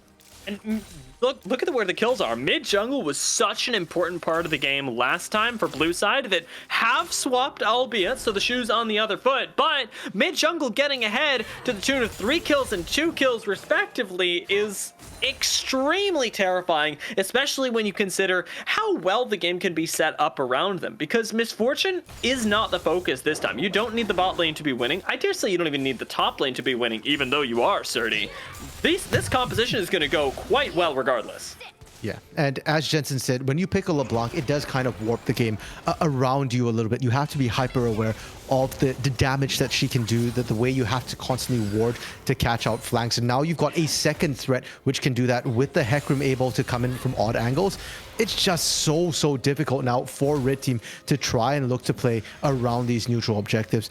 Topside, we are seeing a trade, and despite the fact that Srtty has done incredibly well with this CS lead, it does look like Gamsu is still able to answer back, is still able to push him out and trade a little bit better, especially with this Bramble Vest. Yeah, this might actually force the TP as yet another bubble lands bot lane, but this time it means Fizzi doesn't have it run over by a Hecarim. Hecarim, Yuumi, a tail as old as time, but now in the bot lane, that tail comes to an end with a nice TP punish from Gamsu on the Poppy, whose TPs are much more effective than Srtty's will ever be. Yeah, and this time Srtty's TP not too delayed here, didn't come after the fight. It's really just, as you mentioned, the fact that CC is king early levels, and Poppy CC matters a little bit more than that Fiora, who hasn't quite completed her first major item yet. Fiora does need a couple of items to become a huge threat. Okay, they won't cancel the backs, and it is going to be Red Team picking up the dragon once again for their pains here. Yeah, a play in their favor is really nice to find, and it's in response quite perfectly to the aggressive one from Dimitry. Leo going aggressive in his mid lane. No, actually a nice double shockwave. This is some pretty good value coming through from CptShrimps, but the kill threat in this lane, not exactly Orianna favored. No, and Leo still got stacks on his corrupting potion, so he'll be perfectly fine to stick around in this lane there. I think CptShrimps really just trying to clear the wave as quick as possible. There was thinking of basing, has instead stuck around here, and it might be because Dimitry is threatening that Herald. Oh, watch this. Oh, what a nice side step. Gamsu actually should go down here. One more from Srtty. One more auto. There we go. Finds it. And the healing isn't. Oh my god. The healing expired. I thought he was going to die. But hey, if we look for death, maybe we look in the mid lane as Leo doesn't get caught by the Aqua Prism. Instead, Raheen has shown up, throws down the exhaust, takes down CptShrimps with the assistance of his mid laner and support. And we are well and truly off to the races. And we are also on to the Herald here. We are definitely off to somewhere right now. Okay, we're back onto the rift there. Herald actually not being done right now by Dimitry and Trevor. A little bit surprised by that, but Perry is in the area. Smite steal is possible, and Perry somehow, despite the fact that he got shut down earlier in the game, is up a level on Dimitry right now, despite being down CS. Yeah, and you know what? He's doing pretty well in terms of the map presence at the same time. Early levels, of course, Xin Zhao is going to flourish, but I would say that, you know, especially with the recent resurgence of this champion, Xin Zhao as a whole piling kills onto him might not be your win con, but it's certainly not going to hurt you in that mid game when he can be both a tank and a bruiser at the same time. He sort of melds those worlds, especially making life difficult for AD carries. Even if you're not an AD carrier, your life can be hard. CptShrimps is getting run down here. I don't know if I like this play. This looks a little bit overstretched to me as Dimitry tanks one turret shot that almost takes him down, and Leo gets half health at the same time. The play doesn't end up working out, but I can't call it a bad one just yet because we've yet to see the repercussions. You know what? I appreciate the attempt there, because I'm thinking back to, what Lucian and Jensen were saying, and the fact that this is ultimately a show match. The point is to showcase your skill. And if risky moves, are what it takes to really show that you've got the mechanics to do it, that's what you got to do. Great play bot side, though. Oh, one of the super aggro stuff. Perry gonna be totally safe on this Xin Zhao as he ends up popping the Crescent Guard, although Leo coming in should be okay. Should be able to get out towards that bot side as the wave was pushed up into the tower. So nicely done from Wixxi to make sure that everybody can get out safe here. But I really like the aggro play that we just got from Red towards the bot side. Yeah, and it might not be done yet. They're still really chunking away that turret, and Perry threatens once again. Raheen very, very squishy, and they're actually going to just drop the Herald, look for this early turret, and continue chasing down Raheen and Trevor. I gotta say, I'm a really big fan of the way that bot lane has been managed on Red side. As well, top lane not going nearly so well, so you gotta get your wins somewhere. Yeesh, second charge off there. Yeah, definitely bot lane's not going well. And where are you getting your wins? Is it really that top side for Srtty here? I do want to actually hold up a second. Is Wixxi? Are they diving? They're thinking about it. You got to showcase your skill somehow, and if it's not by zoning people off the tier 2, you simply do not know what's happening. Raheen is going to have back off here, given a little bit more respect. Now trying to walk up and clear this wave. Finally able to use that bullet time, but I'll say, unfortunately, has to use the bullet time to clear that. Dimitri's between turrets. All right, let's see if this works out. Really nice shockwave again from CptShrimps. Is this the punish? Dimitry actually goes down. I cannot tell you, RMC, how critical that is and how amazingly CptShrimps has managed to absorb the pressure from this Hecarim, who is literally unrelenting. Yeah. Yes, CptShrimps has done an amazing job trying to protect himself, but Dimitry, this man, we said relentless aggression, but there is a fine line between aggression and killing yourself at this point. And diving between two turrets is really starting to push that limit, I think, a little bit too far. Now Dimitry, from an epic, 3-1-2 start, is now looking down the barrel of a 4-4-3 scoreline. That's not ideal for your jungler. You need to play, I think, a little bit more measured at this time. Dragons come out in 15 seconds. You pull another dive like that when Dragons up, you're giving that once again free over to the red team, who frankly they will be more than happy to take it. And I'm scared of how you're going to try and contest for third dragon, fourth dragon against this team composition that they have. Well, you can contesting for second dragon going to be completely off the table. So one of the things that I'm definitely thinking of is sort of what is the intention behind what Dimitry is doing in the mid lane. And right now, the thing that I see as being the clearest is trying to cement a strong side top. We talked about how the weak side bot was happening and how very clearly red side is playing with the win condition of this Lucian Nami in mind. You've already got a strong mid laner. You've got a top that is popping off. And if you can make this a 2 lanes in your favor for 1 lane that definitely isn't, it's going to be worth it. Now we get to find out whether that damage is going to come through. Once again, Dimitri's going into this mid lane. He's got the Yumi on him, and this time it's going to be a clean kill. So strong side top, definitely a dream that is worthwhile for now. You know what? All those previous attempts, they were just practice for the real thing there, because that was clean going in and out. And now Dimitry can potentially look to dive this top side a little bit as well with the help of Trevor. It does cost them, though, as Dimitri showing up right here should be able to clean up the kill. All this attention nicely done from Gamsu. All this attention, though, does come at a cost. As we check out the bot lane tier 2 that is, well, gone. No more. And Perry, interestingly enough, is trying to pick a fight that I think he's getting a little bit too big for his britches. There are a lot of people in this jungle.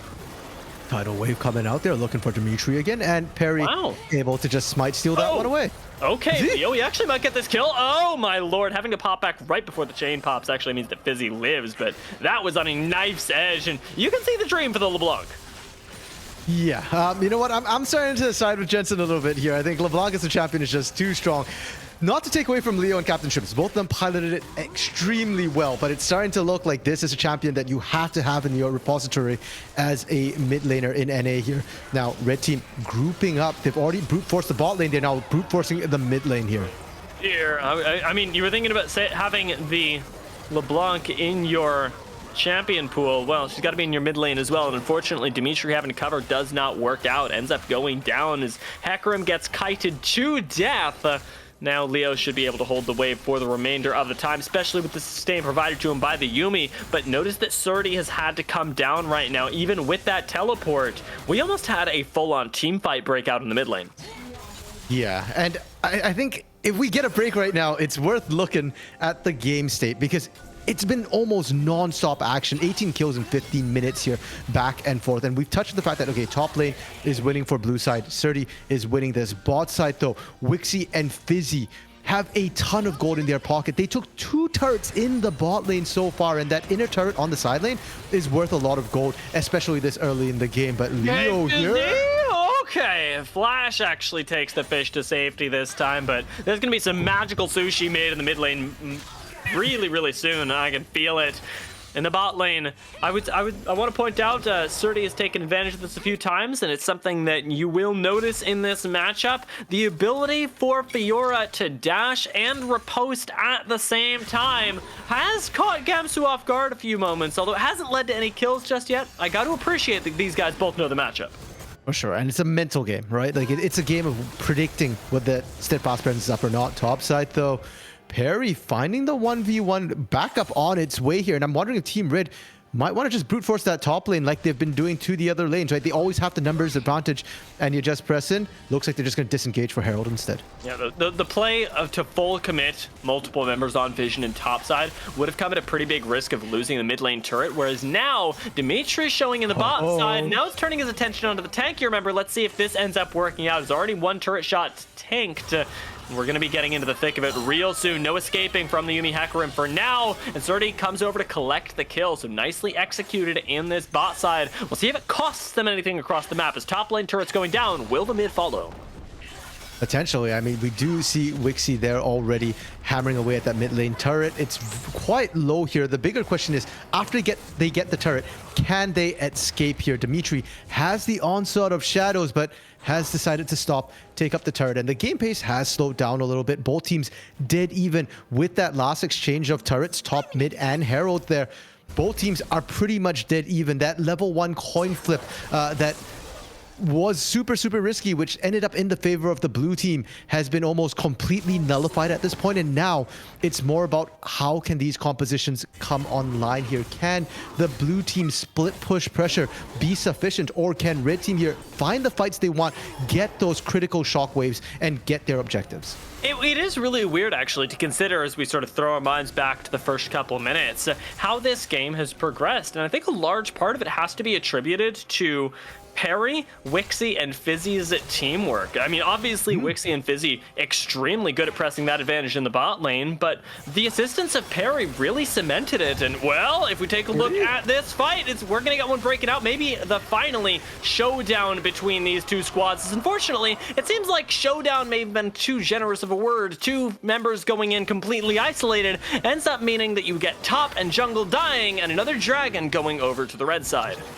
Yeah, and I had questioned earlier, how are they going to contest the third Drake? That ain't it. Well, bullet time? Yeah, okay. Perry had Smite unlocked. You tried. Yeah, that was a good attempt. And the problem is, I understand that you're looking for the pick, and you could see how much damage Srtty put down and almost taking out Fizzi, but you do need your team together to back you up. That was the refrain we had last game as well. Constantly, hey, Leo can't do this alone, he needs backup. Srtty can't do this alone, he needs backup. And Jensen touched on it as well. The fact that Perry, CptShrimps, Fizzi, that 3-man unit on Team Red right now has looked so good together. Whereas you look at the blue team and constantly, you know, it's still not quite coming together. I think they've made great strides. Dimitry has had backup, especially from Trevor this time, that jungle support synergy on those dives. But everybody needs to be in on it. Srtty and Leo as well now. Yeah, it's specifically Srtty and Leo, I would say, is, you know, you've used the word together quite a bit, and we mean it in the literal sense. You look at the last team fight, and it was a very, very disjointed, and team fight even is using a generous word, because top, jungle, and mid, the 3 pressure points, the 3 winning lanes that we had early on, they're not operating as one unit, whereas on the other side, it's clearly been a lot easier for the bot lane to operate as a duo. We've had Fizzi and Wixxi very clearly on the same page a lot, and granted, again, I said it is a lot easier, but that's part of the risk that you incur when trying to play for strong side top, is that you will have to coordinate between multiple lanes in a way that are used to playing their own game at times. For sure. And when we're trying to coordinate the teams, it doesn't necessarily mean that you have to be physically together. I mean, that in that particular scenario, yes. But when you've got a split pusher, you need to know when to play around that as well. Now, Perry getting caught, but he's surviving for an awfully long time here. Crescent Guard is a hell of a drug here. Dimitry, unfortunately, has suffered a few too many. Now it's Srtty on the chase. Nice flash from Wixxi takes him to safety as the hammer absolutely yeets Leo out of the board. Spurge trying to re-engage right now, but it is a risky proposition as now everybody is set up. CptShrimps on the flank, though this could get real dicey real quickly. Bullet time ends up taking down Fizzi, but in the backline, Wixxi is still alive. Cannot shoot through Srtty on his own, though, and CptShrimps finally finds a shockwave, but it is only onto 2 members, and unfortunately for them, it is going to be blue side finding that perfect storm of chaos inside of the red side jungle to be able to take away this Baron. Well, yeah, you say perfect storm of chaos, but that was so well played. We were talking about coordination, that right there. Leo going in, chunking out Fizzi immediately, and having the coordination with Raheen there to just say, lay down the bullet time. It's a guaranteed kill. It's creating a zone where they couldn't actually try and find anybody in that choke point. They had to detour, and by then, it bought the blue team enough space to be able to win the rest of that fight. Now, red team, they know they're losing Baron. They're trying to respond elsewhere, and they're shoving out their waves. I like this reaction. But for the next 3 minutes, you still have to deal with pushing lanes, and against a LeBlanc and Fiora, both of which don't exactly have great answers right now on red team. That 1-3-1 potential split push coming out is going to be an issue. You should be ready to start losing at least 1, probably 2 of your inner turrets. Oh yeah, I mean, I gotta say, I really like the way that this game has evolved, in the sense that at the very least, yes, this game state looks bad if you are on red side, but the gold itself is actually a lot closer than it used to be. I think just last game we had 7,000 gold, about being the difference between these 2 squads in the favor of the team that is now playing on red side, and now things are really looking, oh my lord, I was gonna say they're looking even. That does not look even, that does not look balanced, it does not look fair in any way. No, not at all. I'm so in shock from watching that happen here. And this isn't even, you know, something like that Luden's Yuumi that we've seen at Worlds a couple. This is Moonstone Yuumi, so that is Leo's damage primarily that we're seeing. Just the Luden's and Void Staff from this LeBlanc alone. Perry was looking for the flank. I'm surprised he actually canceled his back. He's still there. Watch Spurge, though, as he ends up getting caught out. The bullet time barely not taking him over to the gray screen. Still, though, will secure the mid lane tower, and interestingly enough, the bot lane tower at the same time for the blue side, as Srtty is playing his own game, but he's playing it darn well. I'm still stuck on Perry right now, Dia. Yeah, right. Srtty's playing a great game right now, but where's the team? Oh, Raheen. Yeah, there we go. Engaged. The teleport comes back here, and really nice steadfast presence from Gamsu. They got to pick off Raheen. That's what all of this was for the single kill. And now it's time to turn that into the dragon. Nice patience from Perry, but now can it pay off is the big question. Leo still looking for something here, trying to find at least another pick, another kill. If you can find one right off the bat, that's the dragon protected. 30? Yeah, no, great parry there. This actually might turn it around. Perry ends up going down. This is amazing from Srtty, but oh my lord, the shockwave. It changes everything. But again, Srtty surges forward, this time with the Yuumi on him. And it is miraculous for the blue side that from a member's worth of advantage, they end up finding so much. And Spurge now being chased down should end up falling as well. What a way to turn that back. Oh yeah, Dia. It changes everything, and it changed absolutely nothing at the end of it there. Srtty is online. This 8-2-1 Fiora. This is why the West fears, you know, LPL Fioras, things like that. Srtty doing a really solid job of it here. The last time we saw Srtty go in 1v3, got absolutely blown up. This time, with a little bit of help from Trevor there, from Dimitry, it definitely worked out. The initial 1v3, he didn't take the damage. The riposte bought enough time, and then suddenly blue side back on the map. And that was critical because that win gets them the Dragon, which would have been Mountain Soul for red team. For an already difficult to take down team, to get more resistances and more shielding could have been a game ender.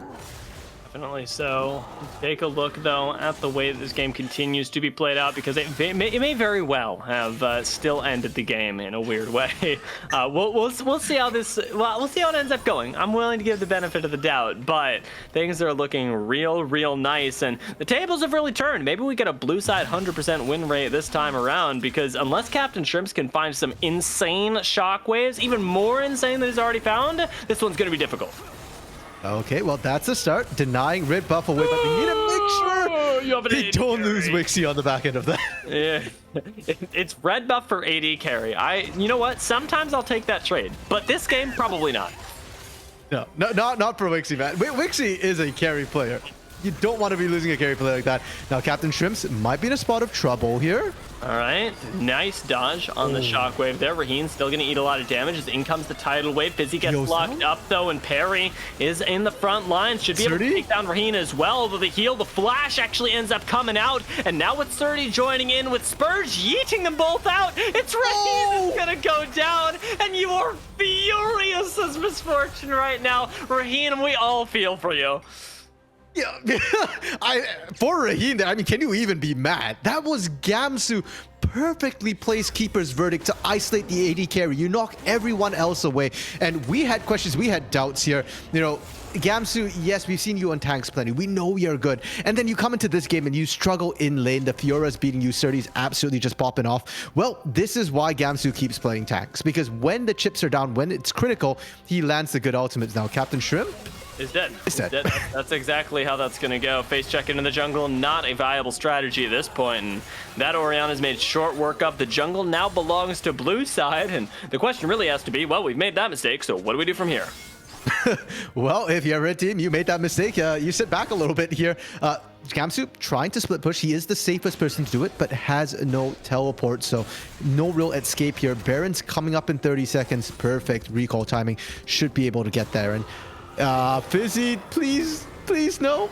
I feel like as Fizzi, you're overstepping your bounds here. I think we know exactly how much health you have, and Srtty is about to find out how many autos it takes. Him jumping forward. That's one. Tidal wave comes out, and Srtty wants to take the 1v3 right now. Makes it a 2v3 though. Dimitry. The ult gets thrown down. Dimitry goes low. Srtty goes in, finds the kill low, and might actually be able to just take this one. And the Yumi joins him, gets a double kill. Dimitry is still up, and Gamsu's not going to finish that one off. As now 3 members dead for the red side. Should mean this is a blue victory. Yeah, I mean, they get to just push in here. Baron on the back end, they can always fall back onto it. Never mind, they're going for it straight away right now. And on that initial engage, yes, Fizzi overstepped. And for a second, I was thinking, okay, no, Fizzi knows his boundaries here. He's baiting them back into the entire team. You could see them sat ready and waiting to receive. Perry canceled his back as well. And it was going to be a question of how expensive do you like your sushi. But Srtty had backup as well, and we forget how quick Dimitry is on this map, on this Hecarim. Came in with Trevor, was able to help out, and suddenly from an expensive sushi, they became all you can eat. Fizzi down, Baron's gone. We saw what blue team did with the first Baron. Time for the second one, it could end the game. I gotta say as well, I mean, Dimitry on this Hecarim is an excellent Trevor bus. You talked about how he brought in the Yumi. Yumi is doing so much this game just as a pick on top of Srtty, on top of Dimitry, on top of Leo. You amplify damage by so much. You give so much healing and lockdown as well. It feels so cheap to watch how quickly somebody can become a raid boss just by having a cat attached to them. True. And on top of that, like the Yuumi did a lot in lane as well for Raheen. And that's always the interesting thing about enchanters. Is it more worth it to use your enchanter to support your bruisers, which then makes them unkillable, or is it better to put them on your AD carries? With the way that blue team has been playing, they've been getting the best of both worlds. Raheen has barely been threatened in a lot of these fights, and if Raheen has gone down, it's usually only after the entire front line has been displaced, a la the last Gamsu keeper's verdict there. But how many more times do you get that? And if anybody's left in front of Raheen, well, Raheen is very difficult to pin down, and everybody's been throwing their bodies in there to protect him. Talk to me about how we're playing the game right now, though, because blue side, even though the dragon is up, they're making full use of the Baron. I mean, can they end the game right now, or is this a risk? They can't really end the game. They still need another pick, and one of the problems with Misfortune is that unfortunately she is quite short-ranged here. So I think they're just trying to maximize the Baron push. They've got a minute and a half on it. Dragon stacking isn't super viable for blue team. They certainly don't want to go another 15 minutes here. So they're just trying to maximize it. They crack the base. It's worth it here. If they can take an inhib, it's so much easier to secure that dragon on the back end. Srtty's pulling so much attention as well because nobody can 1v1 this Fiora. It's actually horrific to watch how much respect has to be paid here, and Red are struggling for answers, unlikely to find any as they lose 2 inhibitors, and we've seen this story before. Leo, though, is telling us a new one as Perry almost gets destroyed, and now with Dimitry ushering him back in, still manages to survive. Nicely done, Perry, but let's see how this one ends up breaking out because Srtty, already having taken 1 tower with him, is looking for that second, looking to send us to game 3. Okay, Leo back in again here. Shockwave misses. Dimitri gonna go down though. Trevor manages to barely stay alive as Srtty saves his life, and a healing field plus the extra death as Leo ends up going forward, still manages to stay up. And it's going to be a blue side of victory this time around. So blue 100% win rate so far, RMC, eh? True, yeah. I don't know its side selection necessarily. I mean, game 1 was vastly different from game 2, but my goodness, was I wrong. I did not think blue side would be able to push in with that Baron and end it. But Srtty is an absolute beast.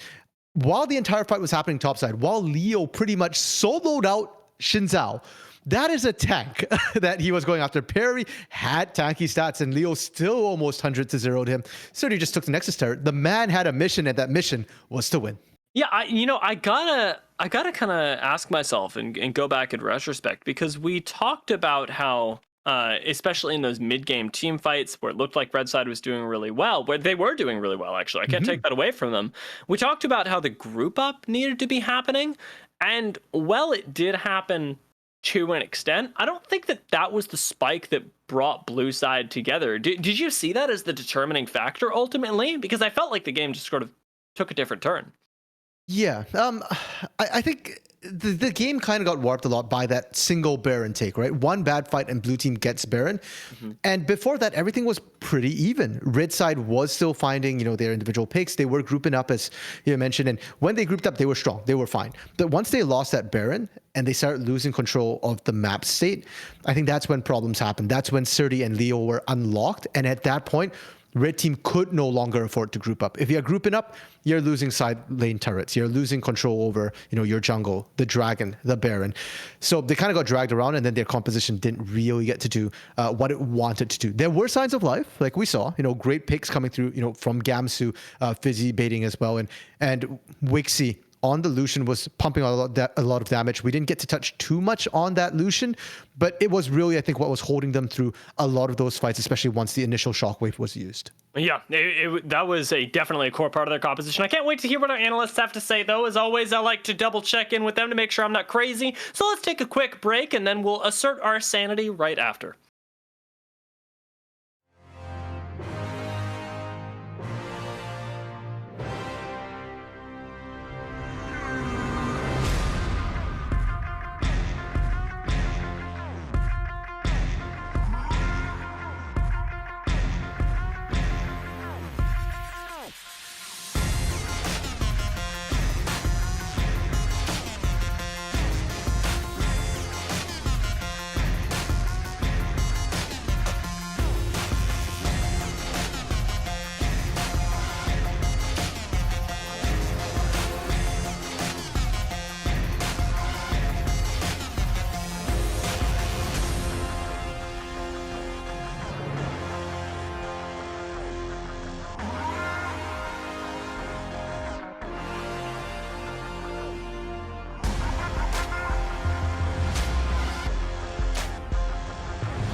Welcome back, everybody, to the Amateur Arena Analyst Desk. And man, we just saw a wild game. I know it's what we all asked for, to watch a Yuumi game here in the show match.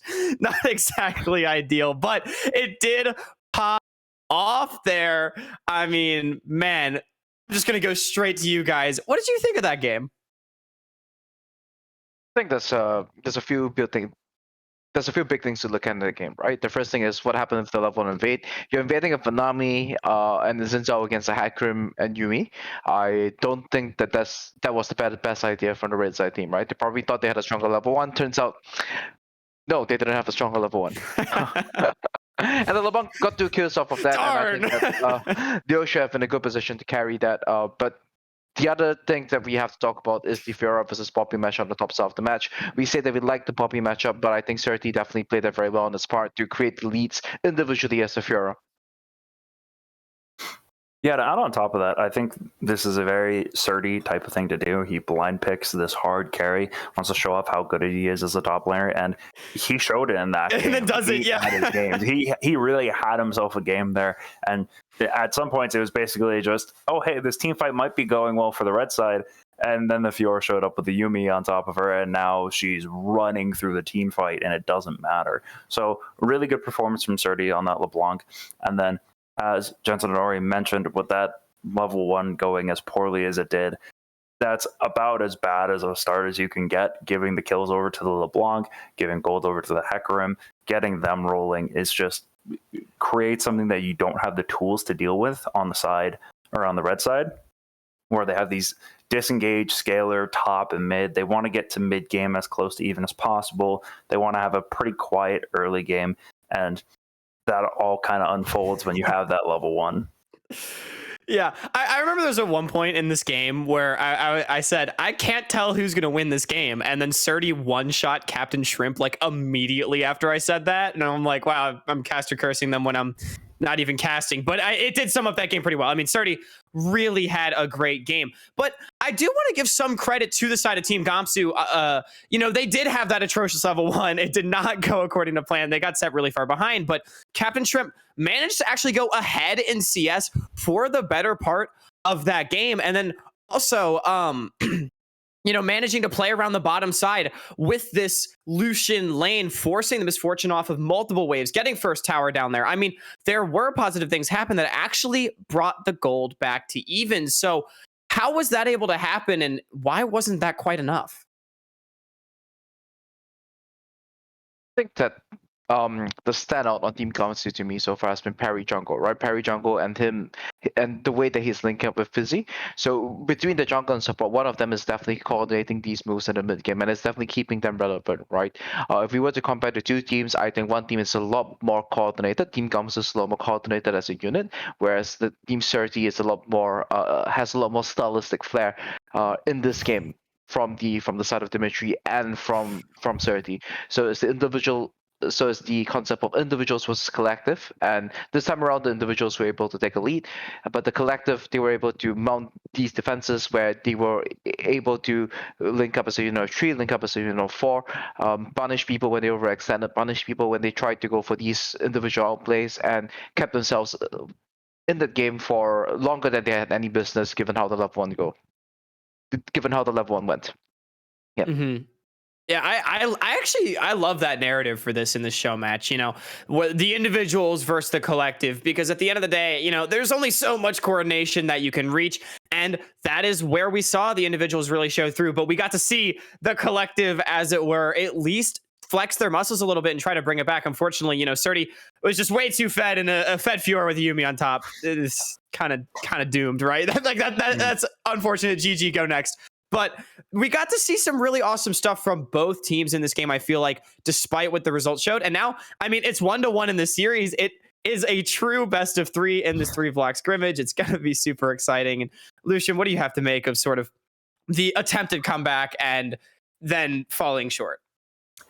Well, I think, as mentioned, I think Parry has been a driving force on this red side team. And I think as we move forward looking into the third game, it's going to be more on him to continue the performance he's been having and show how he can control the map and how he can sync up with his teammates and really put on a show in the early game. And to add to that, I want to see a little bit more out of Wixxi. I want to see him continue to showcase what he can do as a player. So I think these two are the players on that team that I'm looking at. And also, CptShrimps had a really good first game. Second game, he got caught out a lot. He did not have the easiest time, considering he was playing Orianna into a lot of people that could get onto him with a little With 2 kills. the heckler him. So he hopefully will have a bounce back game in this next one. But those three are the ones that I'm definitely looking at as how is this going to shape up and how is this going to go. And then on the blue side, I'm looking a lot at what will Srtty do, as he has had a monster game in this game and a very quiet game in the first game. I think one thing is his teleports that he's been using in the early game have been pretty messy. It's usually later to the fights where he's showing up. So I'd like to see some changes in that regard, and hopefully we can get some differences as we move forward. Yeah, definitely the team play coordination aspect for Srtty is the thing that he should be reviewing himself in this game, right? The initial TP, his wave was in a bad state. There's a huge wave crashing into the tower, winning ban for it. And of course, the time when he tried to go for the 1v5 on the Nami. Like I said off broadcast, I think that this is a show match. If you see the angle, go for it. But if you see the angle and go for it, you have to make it happen, or else you just look like you've got egg on your face. Awesome. Well, the question remains, what will Srtty do? And he went for it last game. It worked out. But I can answer the question, what will Srtty do? It's not going to be Jace. Again, this game, as it is banned out. Of course, Team Gamsu is now back on the blue side with Srtty going over to the red side, which might mean we get another counter pick for him. Misfortune first pick coming through. This time around, going to be in the hands of Wixxi. Pretty standard stuff. We've been seeing this sort of idea all series, I feel like.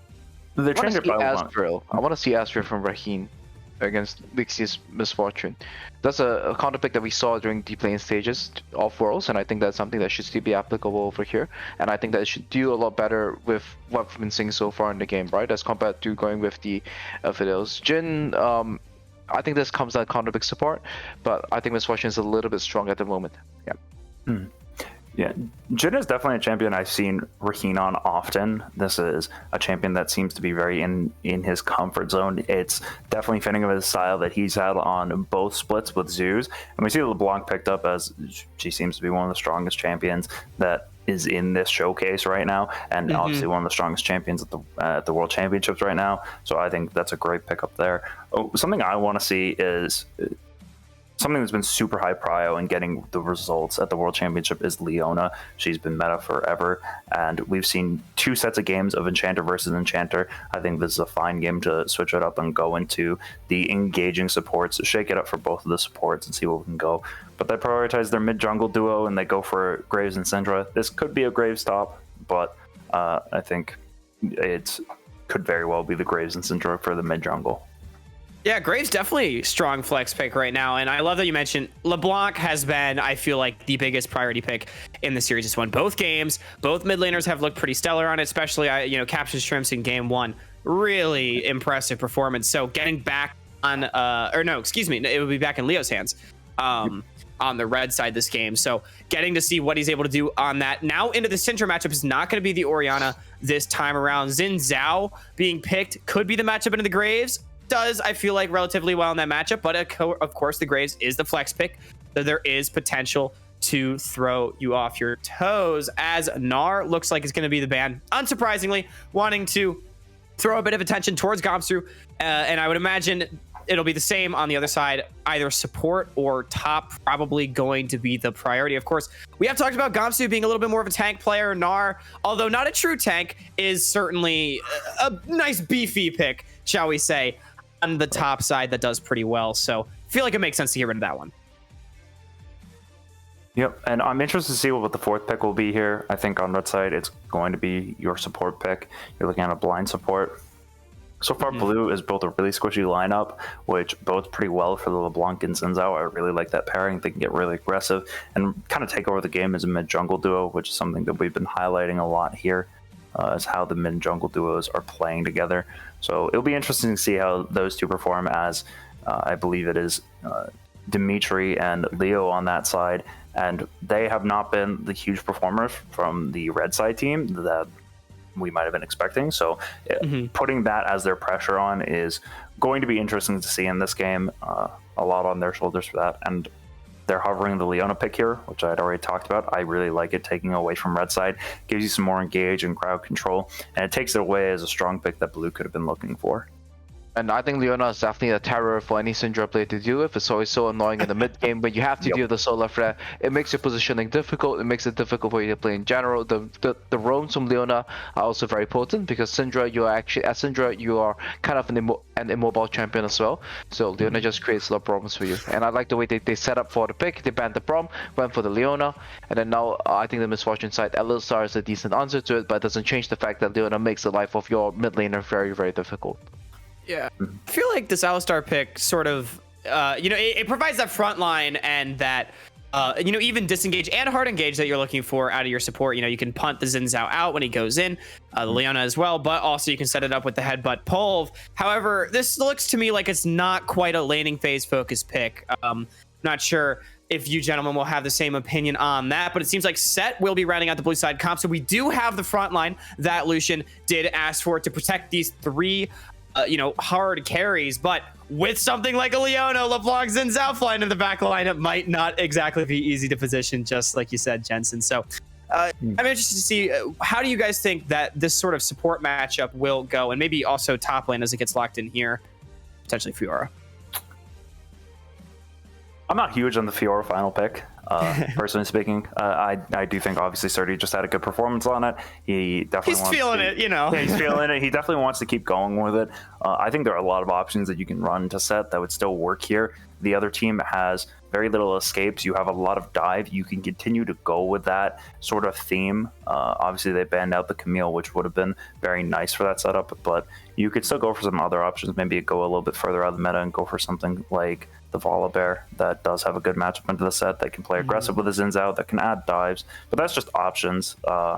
Overall, I think I really do like the blue side Set pick, considering that they're mostly engaging with the Leona and the Xin Zhao diving in. That does set up Set fairly well to be able to throw one of them back into the other team, cause some havoc in the back line for the Jhin, who have very little protection, and possibly take out some of the long-range support coming from the Jhin that red side will be looking for.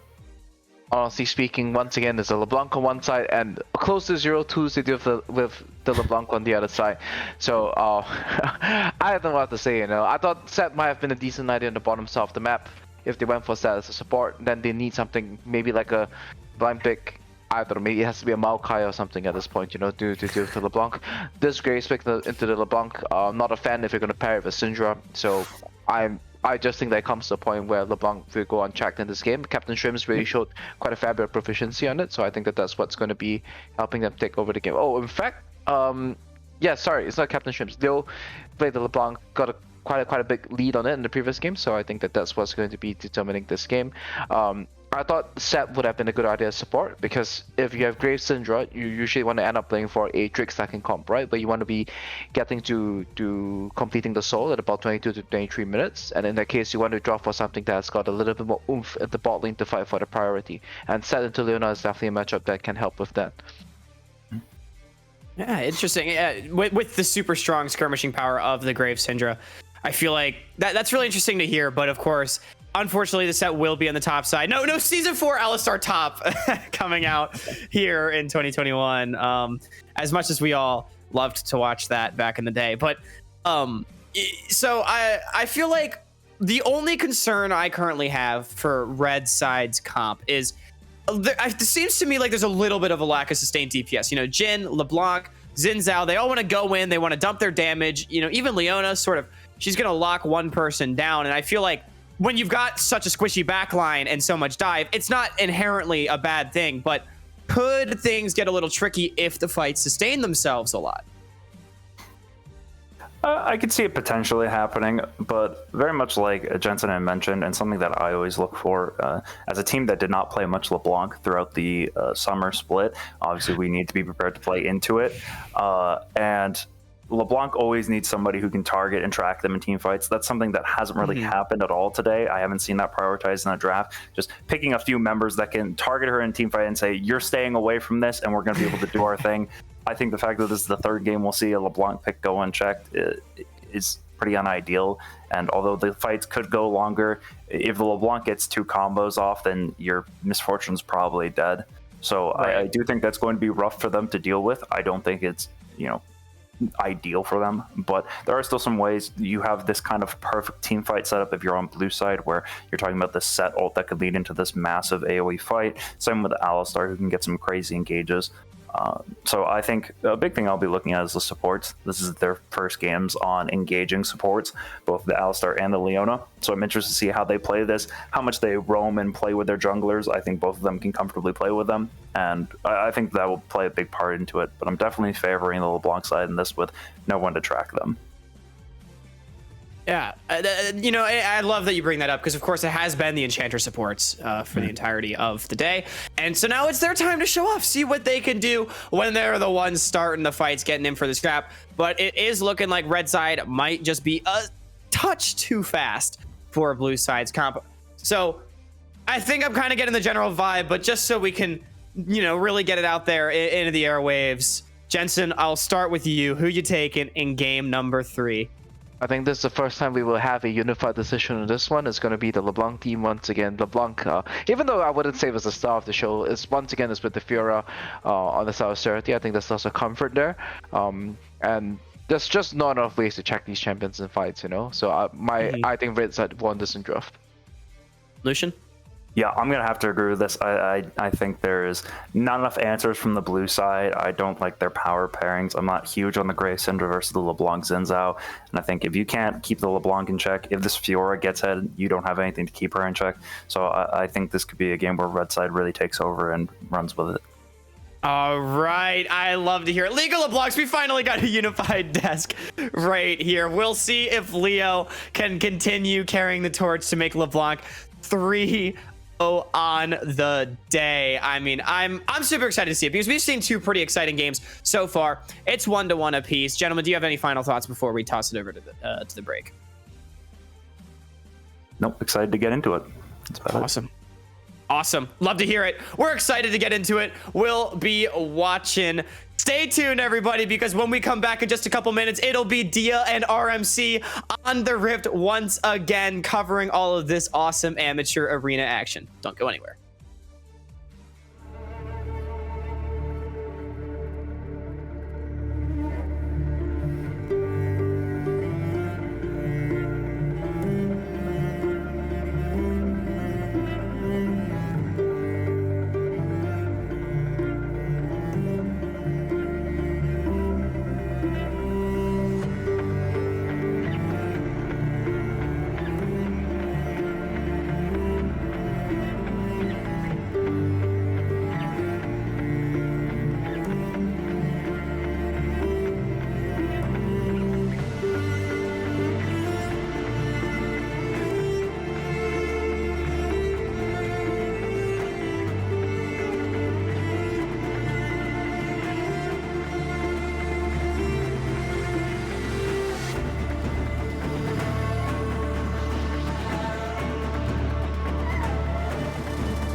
Welcome back, ladies and gents, to the Amateur Arena presented by AOE. I'm still Dia. I still got RMC by my side, but once again, we have swapped sides. So, if it's your first time tuning in, on the blue side from the top down, we got Gamsu, Perry, CptShrimps, Wixxi, and Fizzi. And on the red side, we got Srtty up at the top lane. Back on that Fiora, Dimitry, Leo, Raheen, and Trevor.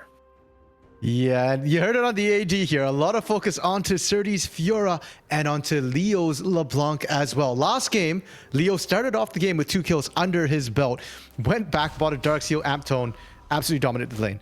This time though, teams, standard 5-man defensive start. It's going to be a much more even start for Leo, and I'm curious to see if he can show that, you know, from an even lane state, he can find himself a lead.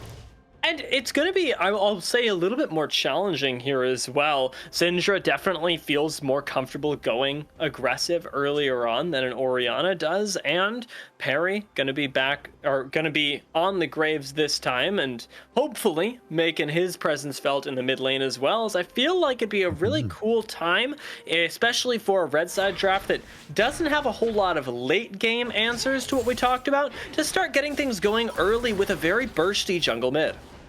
Yeah, there is the potential there, and already the trading coming down so heavily here between Leo and CptShrimps.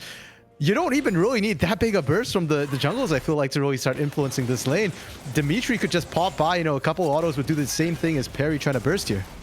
Speaking of autos, Raheen on the Jhin is going to have his hurt a little bit more than usual with that 4th shot. Fizzi and Trevor fighting for brush dominance right now. A battle that ultimately Fizzi is going to lose because of the wave state that Raheen and Trevor have made for themselves. So level 2 likely going to be a race that is also won by the red side. Well, hey, in the mid lane, level 2 already won by CptShrimps, and very much so as he forces all those corrupting pot stacks to be used by Leo.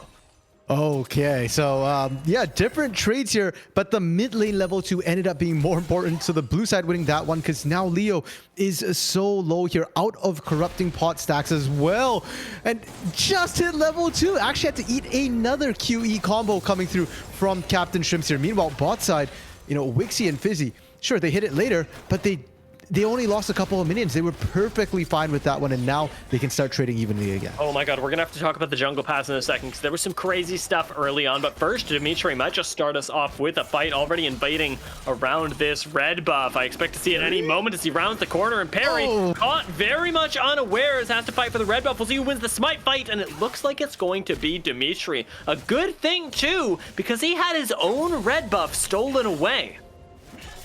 Okay, yeah, that was a clutch one, and we did see Trevor rotating up to back him up as well, so Perry had a very, very small window, was quite clutch, and it feels like that's been the story for Dimitry throughout this series, is that he's always so close, and things are always on the edge. This time he wins out. The question is, can he continue winning out? Meanwhile, Perry just went top, you know, going for that scuttle, and now maybe looking for a little bit something on Srtty here. Perry is not doing a lot of farming this game, I gotta be honest. While he may have started in the enemy jungle, he is going all the way up to top side once again to clear Dimitry out of his zone, and it feels like we've definitely opted into the vertical jungling. I didn't expect red side to be able to keep up with this, but the fact that they have is a big surprise and a great one for them. They may even be able to turn it into a little bit of an advantage bot. I'm just thinking right now, Dia, that if this was last game when we're seeing Enchanter supports left and right, I think Dimitry looks for that dive potentially, but these are tankier supports. Srtty topside. Great patience on that pull from Gamsu as well. Gets the full face breaker as well as the haymaker on top of it. Now, with a little bit of assistance from his jungler, should be able to fully push this wave in, but I don't expect him to stick around for too much longer. No, if anything, Trevor's actually rotating up instead, so not having Perry be around here could be risky. I think he did get spotted out on a ward. There was a back ping almost perfectly as Trevor was walking past there.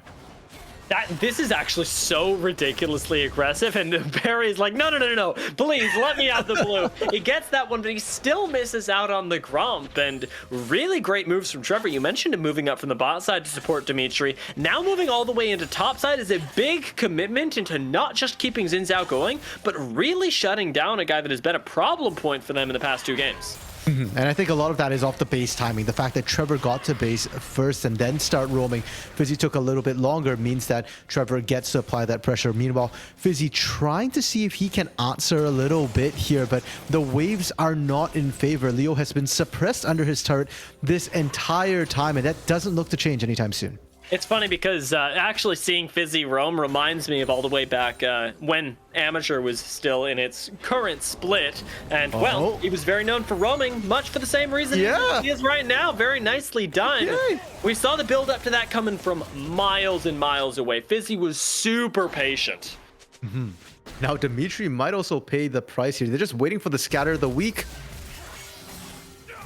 Likely not gonna. Oh my lord! As a spectator cam took me away, I went, oh, he lived. But even so, Fizzi genuinely might kill him under the tower. The pot makes that just a little bit riskier, but it's worth noting that with all the time that Fizzi spent out of lane, it comes at a big cost. Yeah, Trevor finally made his way back down, and now Wixxi under turret. It's a little bit dicey. I don't know if the dive is going to work. Raheen taking so much damage already. Good teleport here, and Raheen does end up burning the heal to buy a little bit more space. It's actually Gamsu that ends up burning that one, so not going to have access to his own wave in the top lane, and now Srtty's likely going to be able to push this in. It feels like, despite the fact that they're at a gold advantage, that was just a big swing economy-wise for red side. And it's a bit of a difference here from what we've seen in previous games. In game 1, game 2, Gamsu was the one with nigh perfect teleports into the bot lane to help out in fights, and it was Srtty who felt like he was always just ever so slightly behind. This time, Srtty doesn't even teleport, didn't have it available, went to lane with it here, and really that's what's paying off, I think, on this particular trade, because Gamsu now has to walk all the way back up. Interestingly enough, Dragon isn't being started here by blue team. I thought they'd want to take it since they already burnt the TP from Gamsu, and are they finally going to start it now? Seems like that's what they're going to go for. Srtty's burned his own teleport as well. As we come back up here, thankfully Gamsu isn't too behind in farm. We'll see how this ends up breaking out though, as yet another nice phase breaker ends up spelling a nice bit of damage for him, and Fizzi is once again in the mid lane, and I can hear Leo being frustrated about it from here. It's kind of funny too, because Fizzi and Leo actually played both of them on AoE randoms for one tournament, so it's like Fizzi kind of picking on his own teammate a little bit, and Leo probably not too happy about it being betrayed topside. Srtty has to flash away under his own turret. Not happy about that at all. And we talked about this Set Fiora matchup a little bit. We're expecting Fiora to come out on top, but it's much more in the long run. And right now, Gamsu is playing really well to be able to stay. I'm looking for the word here. Keep a little bit of pressure on the Fiora is what I'm going to go with here, because there is a world where you take this as a small counter matchup and you just come out even. But right now, definitely making this worth his while and worth Perry's while as well. As we've got a 2v2 developing up here, and it's one in the favor currently of blue side. Honestly, it looked like a 3v3 might have been developing even. CptShrimps and Leo were both rotating up a little bit, but it's bot side where we've got to watch. No 6 for Fizzi yet. Nice. Really good stun there, though. Chunks out Trevor, and one more auto would do it. Good flash away, and the grenade from Raheen doesn't find nearly as close to deadly damage. Still going to be able to back up, push this one in, as Fizzi is going to have to reset as well. And Trevor's actually sticking around to try and make the most of this. Not close to that level 6 just yet, not even close to the level 5. We'll see if they can make something happen. Well, in the mid lane, the level 6s are already gone, and still, we're committing them all the way. Okay, just really aggressive trades here, and Leo doesn't have teleport, so I like this move from CptShrimps here. Leo, again, has to walk back to lane. CptShrimps still has his TP if he wants to, you know, just shove this, stay in lane, trade a little bit more, burn up the remaining mana before going back to base. Now, I didn't want to go back to that support thing you mentioned there. The fact that Trevor is far away from level 6, only level 4 right now. We saw Fizzi roam, I think, longer and more, but Fizzi was leeching XP off the mid lane, the top lane as well. So, or not top lane, pardon me, he only went mid, it was Trevor who went top. So he's ending up with a bit of a level lead, and this could be important for the bot lane when they hit 6 here, because not having that Solar Flare when Fizzi has that Unbreakable Will does mean that the bot side for blue team can play much more aggressively here. One thing is confirmed, though, that when they hit that spike in the bot side, Dragon will not be available. Is that one going to be traded away for the Rift Herald on the other side? It's one of the later Drakes that we've seen today. I want to see how this one ends up playing out, as right now, the resources that blue side gained are being spent top side, the lane that they already had the advantage in. It's interesting to see them try and put down a Fiora like this. If you can't do it with one, you send two. And even if you can do it with one, why not send two when every other lane is doing perfectly well? I mean, CptShrimps isn't particularly pressured. This LeBlanc hasn't been an issue. Bot side, Wixxi and Fizzi have been doing a very solid job as well, keeping perfectly balanced. And I think Misfortune in the mid game is going to have a bit more impact with that bullet time. So I like what they're doing, and they're reaping the rewards here. First turret topside. There is a cost to all of this, though. It might be CptShrimps in the mid lane, as we'll have to see him put on his dancing shoes here. Nicely done to dodge most of those. Ends up eating the final shot, but will still be fine under the turret. But the cost that I'm thinking of, it isn't in the mid lane, it is in the jungle. We're down about 22 CS. Perry has also fallen behind a level, and the attention that jungle is committing up to the top side is going to potentially come back to bite them later.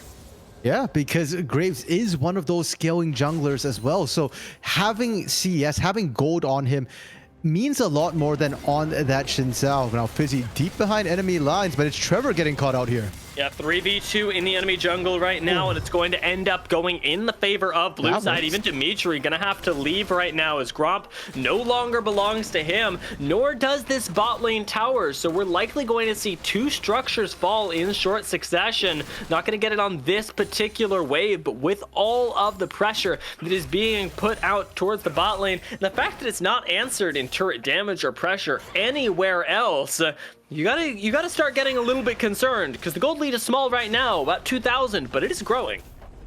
Well, they are down a little bit now, but keep in mind, Srtty, on this Fiora here, Fiora does scale up very, very well. And LeBlanc as well, we heard it on the analyst desk. There's not a lot of great answers for the LeBlanc later on. In lane, it's working perfectly fine right now. But what happens outside of lane, who else can really deal with him besides the Syndra? And speaking of that Syndra... Yeah, good flash, but it's a little late right there. Dimitry gonna end up flashing to finish that one off, and that was a real nice play. Very aware of the positioning necessary, and good cut off on the teleport from Leo as well. So we answer one back 2-1 right now, and the kill score is not a game that is out of control by any means, and red side definitely staying in this. We're 1-1 right now. In the night, with both of these rosters having found their own way to victory, but blue side is 100% win rate, and right now, at the very least, the gold is telling that story, but I wonder if the rest of the game will continue to. Yeah, very different game from games 1 and 2 here, Dia. Much more measured, and when the pace of kills slow down, when the pace of action slows down, then what I really start to watch for is the objectives and the setup for a lot of these fights here. The top lane turret is down. Srtty is in a long lane, and it's actually benefiting this Fiora right now. He's a level up and able to trade with Gamsu, and that's going to give the edge to the red team here when they want to set up for objectives. You can shove Gamsu into turret, look for the TP. Look out, though, CptShrimps. He's getting clapped on. Huge pulverize, though, actually saves CptShrimps as Leo distorts forward to finish it off, not deterred by the massive cow in his way. Well played from both sides, as we saw some pretty intense mechanics there. Yeah, that's really rough as well, considering that CptShrimps was winning that lane. You don't want to give LeBlanc any of these kills right now, and now that mid lane's down, you've got numbers advantage. They've set their eyes on top. Oh no, I can feel it falling apart right now. Red buff on Dimitry as well means there's absolutely no escape for Gamsu, and he is not highly leveled enough to have that haymaker do any sort of impactful damage. Back with top lane tower likely to fall soon. Bot lane tower is the play for blue side. I'm not sure if they're going to get that, although they certainly will end up picking up the Gromp. Oh, okay. For a second, I was wondering if Raheen would be able to steal that away, but Raheen getting zoned out from that bot lane turret completely here right now, and I wouldn't be surprised to see it falling soon. They're still trying to stop Perry from taking this blue buff, and they might have bought enough time for Dimitry. Did he get it? Seen blue buff on Perry. Yeah, Perry's got it. Perry's got it. Okay. We gotta double check, but I'm like 99% sure that Perry ended up getting that. Okay. Oh no, it's expired. Oh, okay, so Dimitry got it. That's actually pretty key because Yeah. Dimitry doesn't want to be losing these buffs right now. He's already struggling to try and match some of that pressure that is being put out. Is he gonna get caught? It could be the buff transfer right there, and hey, it's going to be Perry. Nice pickup on that, gets himself a blue and a red, both resets and the dragons. So objective game, though it looked like it was in the favor of Dimitry, definitely being turned around right now. But speaking of turnarounds, this mid lane looks like it is going to be a stranger to them as CptShrimps continually on the receiving end of a lot of damage from Leo. And with the Merc treads that Leo has built up, he's not feeling a lot coming back at him. No, that was the unleashed power with multiple orbs on the ground as well. And Leo was fine. Now Gamsu, long lane got longer, has to flash. Oh lord, that is rough stuff as well. Did end up saving the Haymaker, didn't get locked down by Trevor, who's been continually putting out so much pressure today. I'm actually really impressed with his performance in the third game and the way that he's very quickly changed up styles, because it's not like he was playing, I don't know, an enchanter support like Morgana before, where you could see it going around. He's playing Yuumi, and the shift from Yuumi to roaming Leona is a big one. Yeah, namely that you actually have to walk yourself now instead of just riding somebody. Still making about the same tracks though as he was when he was roaming with Dimitry there. And if anything, I feel like this roaming Leona versus that Yuumi has actually slowed down Dimitry in this matchup. Early game, Dimitry was putting down a ton of pressure, farming up a storm as well. But right now, it feels like Perry on this Graves to start to come online. Immortal Shield Bow completed. He's the one going in, invading Dimitry and denying camps away. And with Fizzi roaming up as well, this Alistair just seems to have Leona's number. See how much that pays off for them, as right now control wards, actually wards just abounding over the top side, means that anybody who wants it is going to have Leona's number. Fizzi, though, going really low, might end up being taken down. Does have a lot more HP than he did on the Nami, but it seems like that's not working out in his favor just yet. Perry ends up taking the 2v3 right now. Now it quickly becomes the 3v3 and back to a 2v3. There goes CptShrimps, and now with an isolated Gamsu, it's likely to be another kill picked up for the red side. Leo grabs that one. Srtty wants one of his own as Perry goes low and the Immortal Shield Bow gets popped. This should still be the kill collection, and it is, as multiple kills go over to the side, or sorry, to the red side. 3 of them, in fact. They're also going to get the Rift Herald. Now they're the ones with the game on lock. It looked so even for a while there, Dia. Blue side, they were holding in well. The Fiora was rather suppressed in the early game. Leo wasn't finding kills, but with this last turn here, well, that's obviously no longer the case. 3-1 for Leo right now. Srtty, we've already seen, still not that huge Fiora that can 1v2, 1v3, but able to kind of go toe-to-toe with Perry, who had 2 kills and an assist over Srtty. Srtty only picking up the 2 assists in this last fight so far. So the late game scale is starting to come through for red side, and the timer's ticking. Team Gamsu, blue team right now, need to find some early action. We've not seen that bullet time from Wixxi really get full impact yet. No, and I don't know whether they're going to get the chance to either, because take a look at the composition from red side, and it's not one that tends itself towards long extended team fight. It's not even ones with a defined front and back line. This is definitely what I'll call a chaos team fight in the making, and that's even when you're team fighting, because we talked about the side lanes being strong for them as well, and that's something that we cannot forget as we get later and later. Right now with Srtty being put in the side lane against Gamsu on the Fiora once again, we already know how this one is going to go. Full item complete on Srtty and none on Gamsu should mean that this is going to be a Fiora run lane day in and day out. Yeah, and now they're bringing friends as well. Trevor and Raheen coming down. It's an execution. Oh, there we go. Does end up getting at least the Haymaker, but Trevor steals that one away. I like the emote on the way out, as well as he knows that's not how it was supposed to go, but I'm sure he doesn't have too big of a problem with this, though. Might be a little bit more challenging as Leo ends up distorting away to buy some time, and Dimitry ends up being the focus instead. The Crescent Guard not doing a whole lot for him just now. The flash with the scatter of the week from CptShrimps finishes it off. I was gonna say about the bot lane kill that Trevor did what Trevor needed to do for a show match to look good, but then we saw it happen top, and Leo, my man, you just did Dimitry dirty. He was the target, but he distorts out, and Dimitri's kind of left with 3 guys going like, Leo, help! You got to preserve that sweet KDA, and hey, he gets out just okay. And 3-1 LeBlanc, I gotta say, looks a lot scarier than a 3-2 LeBlanc. So we'll be happy with how that keeps there. The red team is gonna have the small mental advantage based off that one, even though they did lose 1 kill. The fact that LeBlanc didn't end up going down actually pretty big for them, and is gonna be able to continue farming up relatively safely in that top side. The thing that worries me is the fact that they don't have the vision to make sure that doesn't happen again. For now, I mean, technically, if you look at where Leo was under his turret, they were very, very safe. So he's not too worried. It's quite deep in. Bot side, Trevor? Is he tagged enough? You know that I know that Eclipse is absolutely busted. And right there, that's a great example of it. Unfortunately, I'm not sure if it's going to be busted enough, as he does still have to flash away, actually managing to escape, but with multiple members up red side chunked out. With Gamsu invading on the blue buff, they're going to have to find some miracle to take this fight. Dimitry wants to fight with Gamsu, though, and that sort of 1v1 could be their way back in. Now the collapse onto Dimitry does end up burning the Crescent Guard, and it's just about buying time right now. Dimitry ends up going back and gets sucked back in by the Showstopper, and he goes down before the Dragon. Now isolated on the opposite side of the map. Raheen is not looking too happy, and it does not get a whole lot better. Leo tries to finish off the kill, does end up picking it up onto CptShrimps, but comes right back into the waiting arms of Perry as he gets left for dead. Perry continues forward, picking up yet another kill, and it's pretty even right now. I'm not gonna lie. We've got, what is this? 2v2 right now, and I don't know who's gonna win it.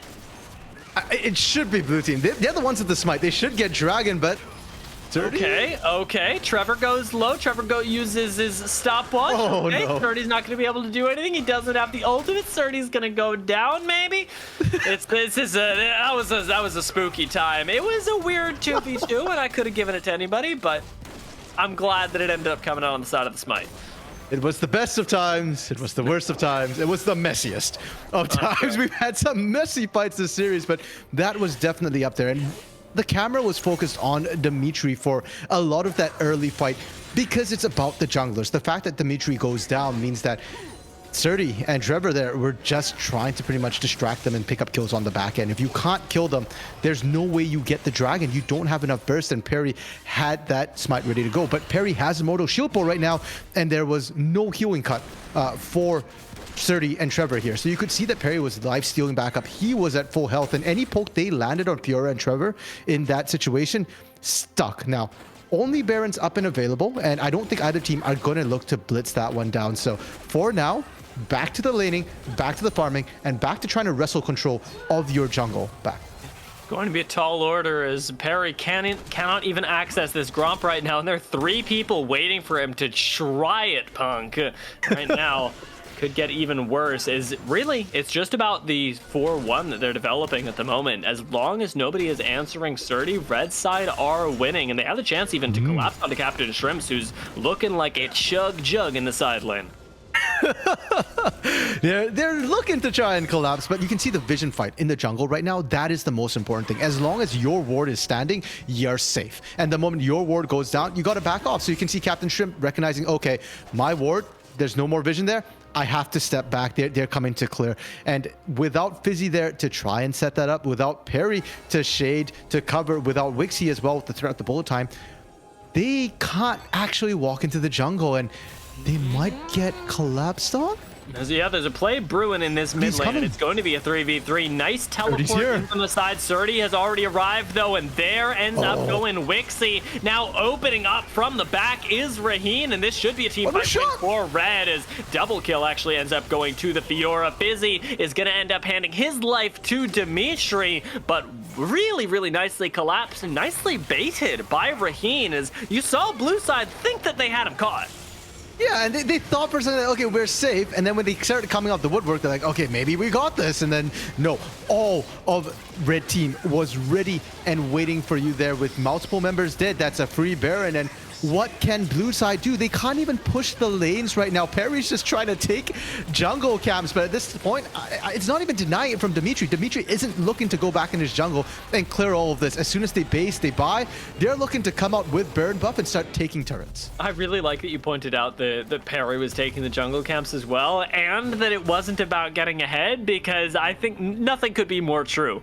There is absolutely no universe in which this is Perry saying, okay, at this point in the game, 24 minutes in, I'm going to jungle gap this one. It's more about ending up staying even right now, because as long as the Graves is relevant, you've got something. But as soon as somebody is pushed out of this game, you are out of the team fight. And Fizzi, he almost eats it right there. We've still got a minute till that next dragon, but even so, we've still got red side very much looking for picks.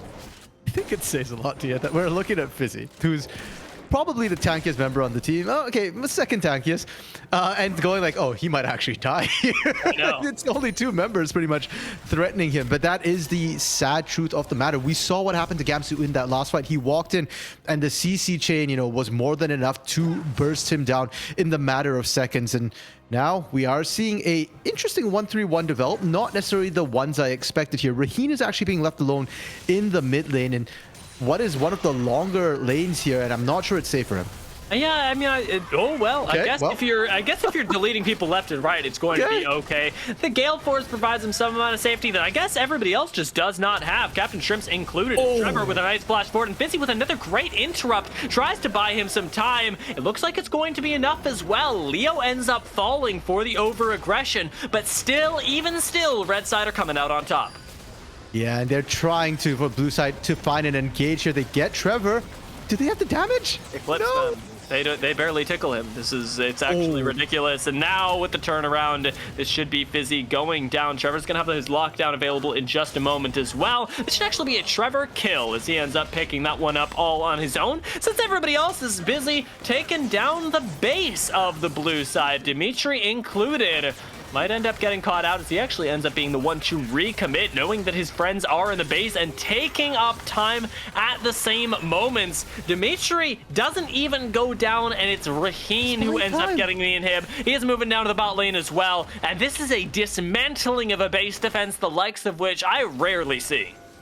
Yeah, you called this a chaos composition coming through from the red team, and this dismantling is coming from the fact that the way the chaos comp works means that almost everybody has agency. Even Raheen on this AD carry, generally considered fairly immobile champions, and Jhin doesn't have built-in escapes either, has flash, has Gale Force available, and with the Srtty boots is actually not that slow, so he's able to safely take that turret. And Team Blue, they actually need to group up to get kills. They are too far behind right now to find individual picks, so they lose the inhib turret. 2 inhib turrets, they lose an inhibitor, and they just lost Dragon as well. And that's even without Dimitry there, so no hope of a contest, and red side know it. It's not the 10,000 gold lead just yet, but it has hit that 7,000 that we saw in the first game that, interestingly enough, was against the team that currently holds the red side. So a nice comeback for them at the end, but they still need to take those extra steps to close it out. Yeah, and this is in those extra steps where sometimes you stumble a little bit, right? Like you think you're really, really far ahead, and then maybe you make a mistake. And if you're a blue team right now, you're hoping that happens, because in the straight up fights, you were already struggling, and now with a 7,500 gold deficit here, it's going to be so difficult.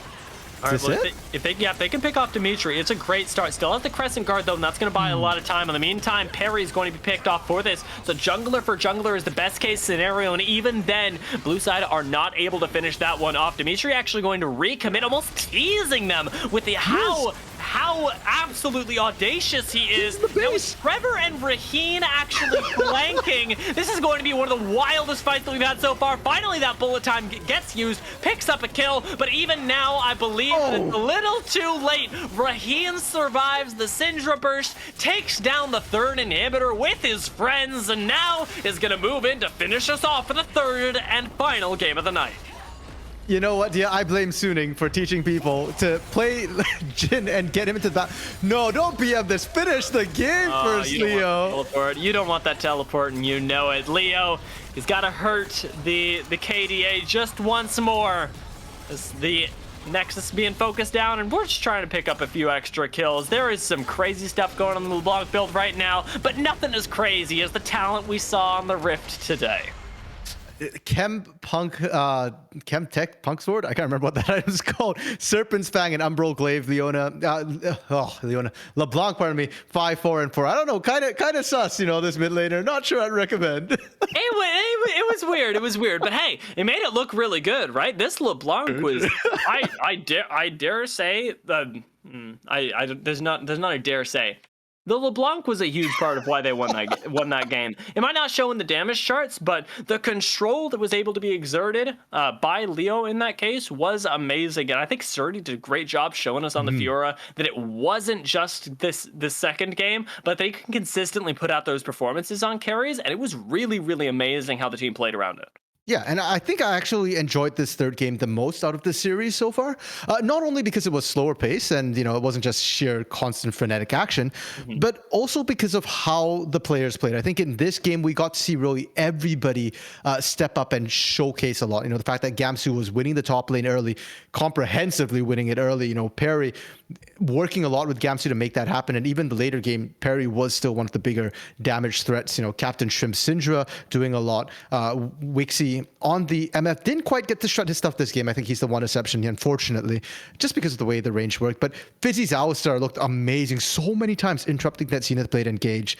And then of course, Team Dimitry, or the red team here, Srtty's Fiora is disgusting, man. The fact that he got punished so hard and still came back to be an absolute monster. And then, of course, Leo's LeBlanc, all jokes aside, was an absolute beast. It wasn't 5-4-4, it was 5-3-4, and he was threatening chunks. I think this was Dimitri's best game on this Xin Zhao for this series. Really able to impact things. And Raheen and Trevor, this bot lane, just nasty. It showcases once again why Leona is so strong. And Raheen on this Jhin, I don't think Jhin is meta. I don't think Jhin is even that good in the current meta or in this particular matchup. But Raheen makes it look good. Yeah, this was a really amazing showing from them as well, and I think we come away from tonight knowing that we got a lot of talent on both sides. I'm glad that both of them ended up picking up a win, but like you said, I couldn't have been happier with Game 3.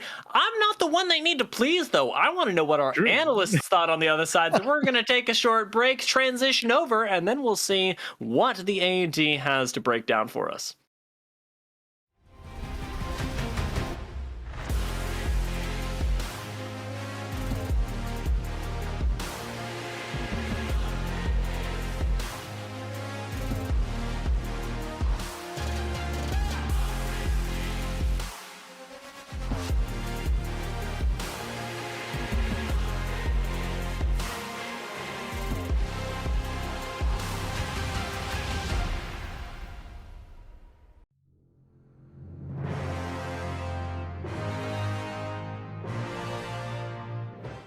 And we are back on the analyst desk, and guess what?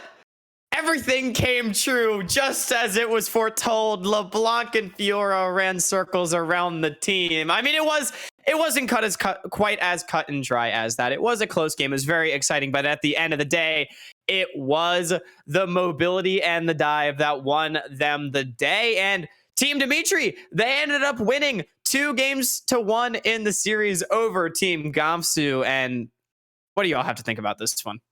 This is a moment where you go on Wheel of Fortune and then you see over there, wait, okay. I would like to buy 2 L's, please. 2 L's on the board. How about 2 N's? 2 N's on the board. I would like to solve. Ban LeBlanc.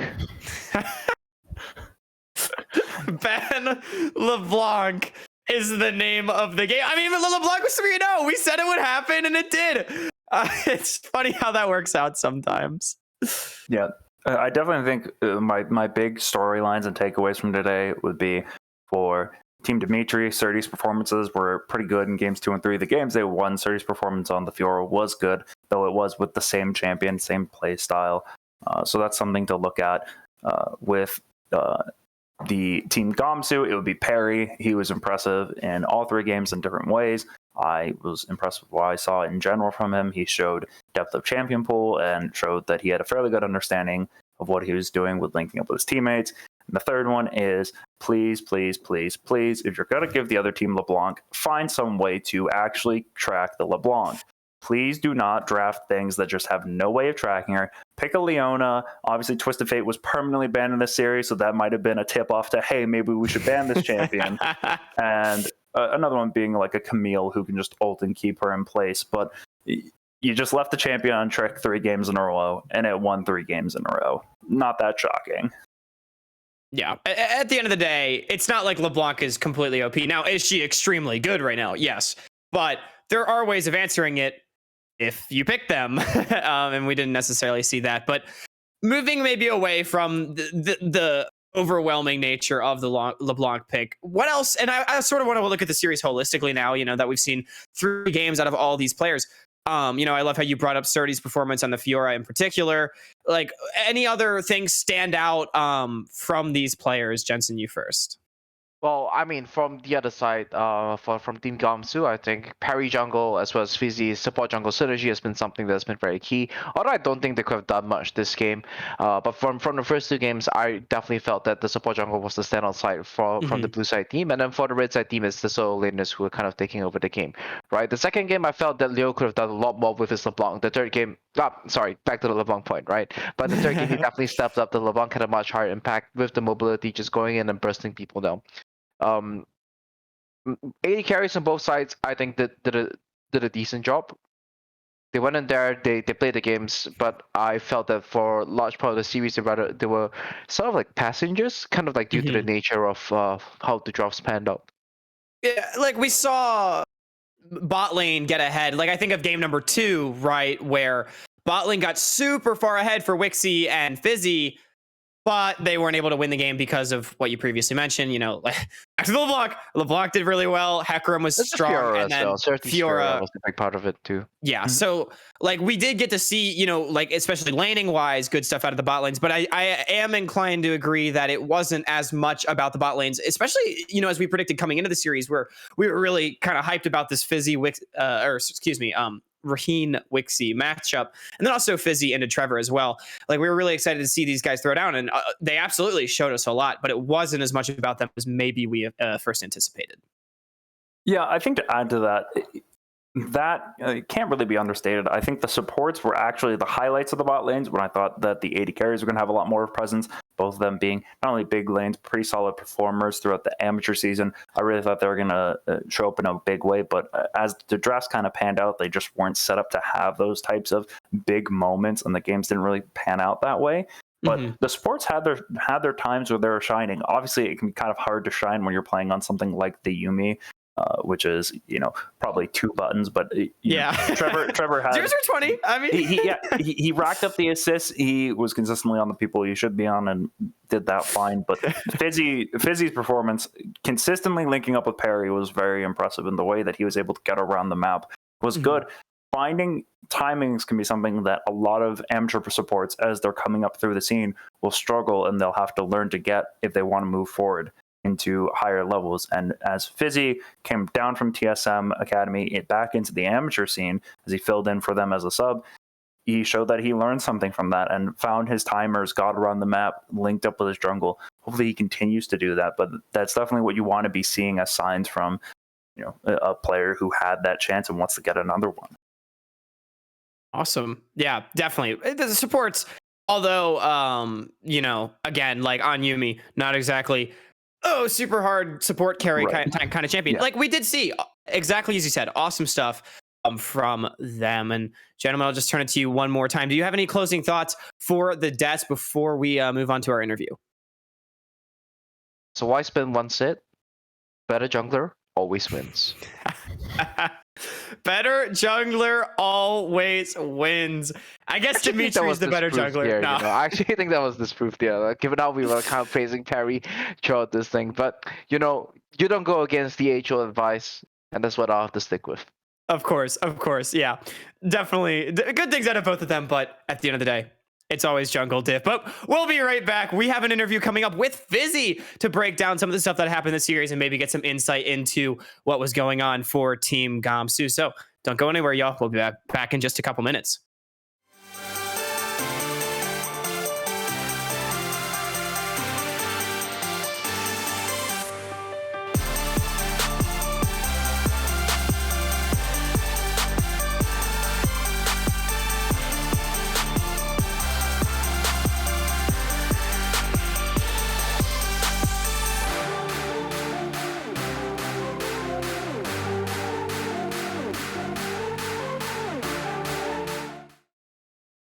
welcome back, folks. We have a very special interview for you. Fizzi, welcome in. RMC and I have been screaming about you all day, and especially with those roams in the Alistair in Game 3, it was looking good, but it's an interview. I gotta ask you a question. I can't just sing your praises the whole time, so I want to know from your perspective, what was your best moment today? Honestly, just getting to lock in Nami. Oh, getting to lock in Nami was probably my favorite moment of the day. It's been a long time since I've been able to play that champion in comp. And I think like one of the things I always think is that champion is really good answer to Yumi. And a lot of people don't think so. But I think just watching Worlds and seeing people build Nami wrong made me really want to play at least one comp game to play Nami. Because my god, some of these people don't understand how this champion works. There are some really good ones, like Vulcan's pretty good, and a couple other people. But there are some people who are taking Guardian in matchups that they should take Airy and rushing Moby Boots in play-ins. And I was very sad when I saw that.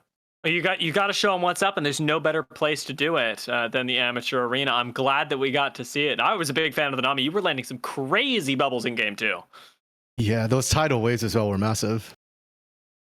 Yeah, there were some misses as well. I remember one specific We don't one talk about Raptor. that here. Yeah. We don't talk about that. This is the interview. You clip this later for the real. This is us hyping you up. Yeah, don't worry about it. Okay, all good. We'll move on. So, Fizzi, correct me if I'm wrong. This is your first game in the amateur arena, right? Yeah. Okay, so you've had your first experience now. How was it, and how would you rate your performance here in your debut? I thought I played pretty bad overall. I think my Alistair game was fine for the most part, other than a couple of, like when I chased the jungler for no reason and got my AD carry a little sad under tower. I think I played game 1 pretty well for the most parts.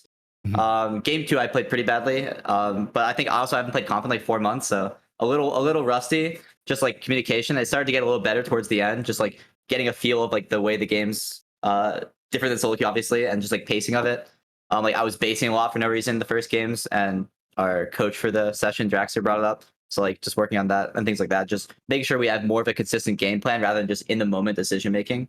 But considering like that I hadn't played in a while, I think I did okay.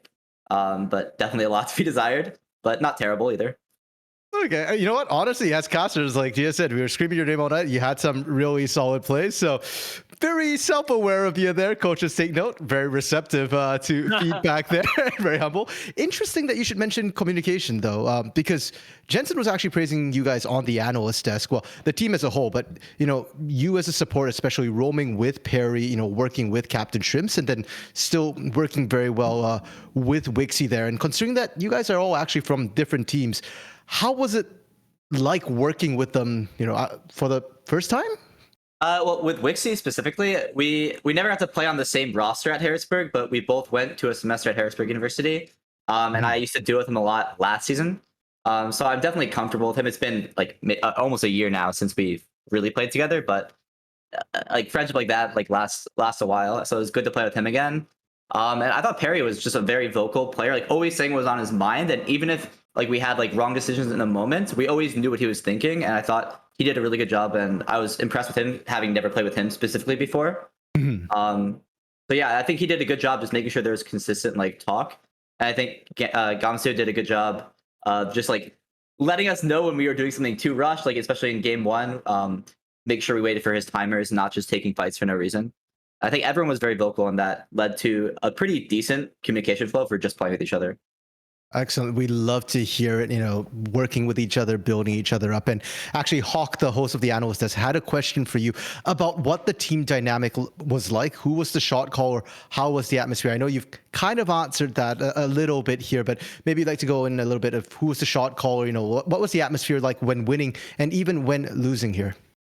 I think everyone was basically saying what they could do in the game, and whoever had more agency in the game was talking a lot more. I think Perry did a good job talking about what we want to do during his first few clears, and just like asking for opportunities and being very receptive to the answers he got from the rest of his team. I think he did a really good job like starting conversation. I think Shrimps also does a good job of letting people know like what he can do and his move timers and NBTPs like that. I think everyone did a good job. I don't think it was any like one person like really like carrying like the weight of everyone else. I think everyone did a pretty good job when they had the chance to talk. Sounds amazing for a pickup game. I wish my solo queues were even half of that. If 2 people would talk, we good. But getting all 5 sounds like a dream there. I'm glad to hear. Now, Jensen asked the question, why did the VOD reviews take so long? Well, that wasn't actually his question, but we're going to phrase it that way. I'm trying to. It was mostly game 1 that was the long one. I think generally we went over some like bot lane stuff about like wave crash timings and just more efficiency based stuff. Yeah, I think a lot of what we were doing was not super efficient and timed, and a lot of it was like last minute decision making, and rather something we could have planned and been more like better with. Not that what we did was necessarily bad. I think just going over like we went over like 5 or 6 different moments, and it took a decent amount of time. I don't think it was that long, but maybe people watch. No, it wasn't. Jensen didn't actually ask that. What he was actually asking was more, what was discussed and really how big of an impact did that time in between have, having coaches on? Because we've had a couple of amateur arena sessions without having coaches for the teams. And tonight, I believe it was Draxer and Argentum in, right? So was it very helpful having them, especially with a pickup game like this? Yeah, I think it's always helpful to hear different people's like perspectives on what they think is important. I think Draxler definitely focused a lot more on specific like wave timings and repeated plays that you can like do in tandem with other people, which was something that like all other coaches have discussed, but I think he was more specifically interested in looking at that than a lot of other people, which was nice to hear because it was the first time someone went specifically in depth with like we're doing it on this wave and like specific numbers and explaining our thought process of how we should approach like specific waves early game. Whereas like a lot of coaches had in the past, like did a really good job. Like Peter Zhang, for example, did a really good job coaching mid game and how we like move around the map and use our tempo. Everyone has like the thing they're good at. I thought that's what he was good at and what I learned the most from today. That's actually pretty cool here. We don't often get too much insight on how the coaches are influencing behind the scenes, but it's very helpful to know. Now, I got the last question for you, and I want to give you the chance to hype yourself up a bit. So I want to know, what did we not get to see today that we can look forward to in amateur arenas and competitive as a whole? From me or in general? From you. From me? I don't know how many more I'll be able to play just because I'm busy usually on Tuesday, Wednesdays with college and coaching my school here. But if I do get the chance to play in some more, hopefully I don't just play a bunch of Nami. Hopefully I get to play some more engaged champions, some Leona, some Thresh, maybe Rakan if the stars align, something more like that. Some of the champions I used to play a lot more back in the past.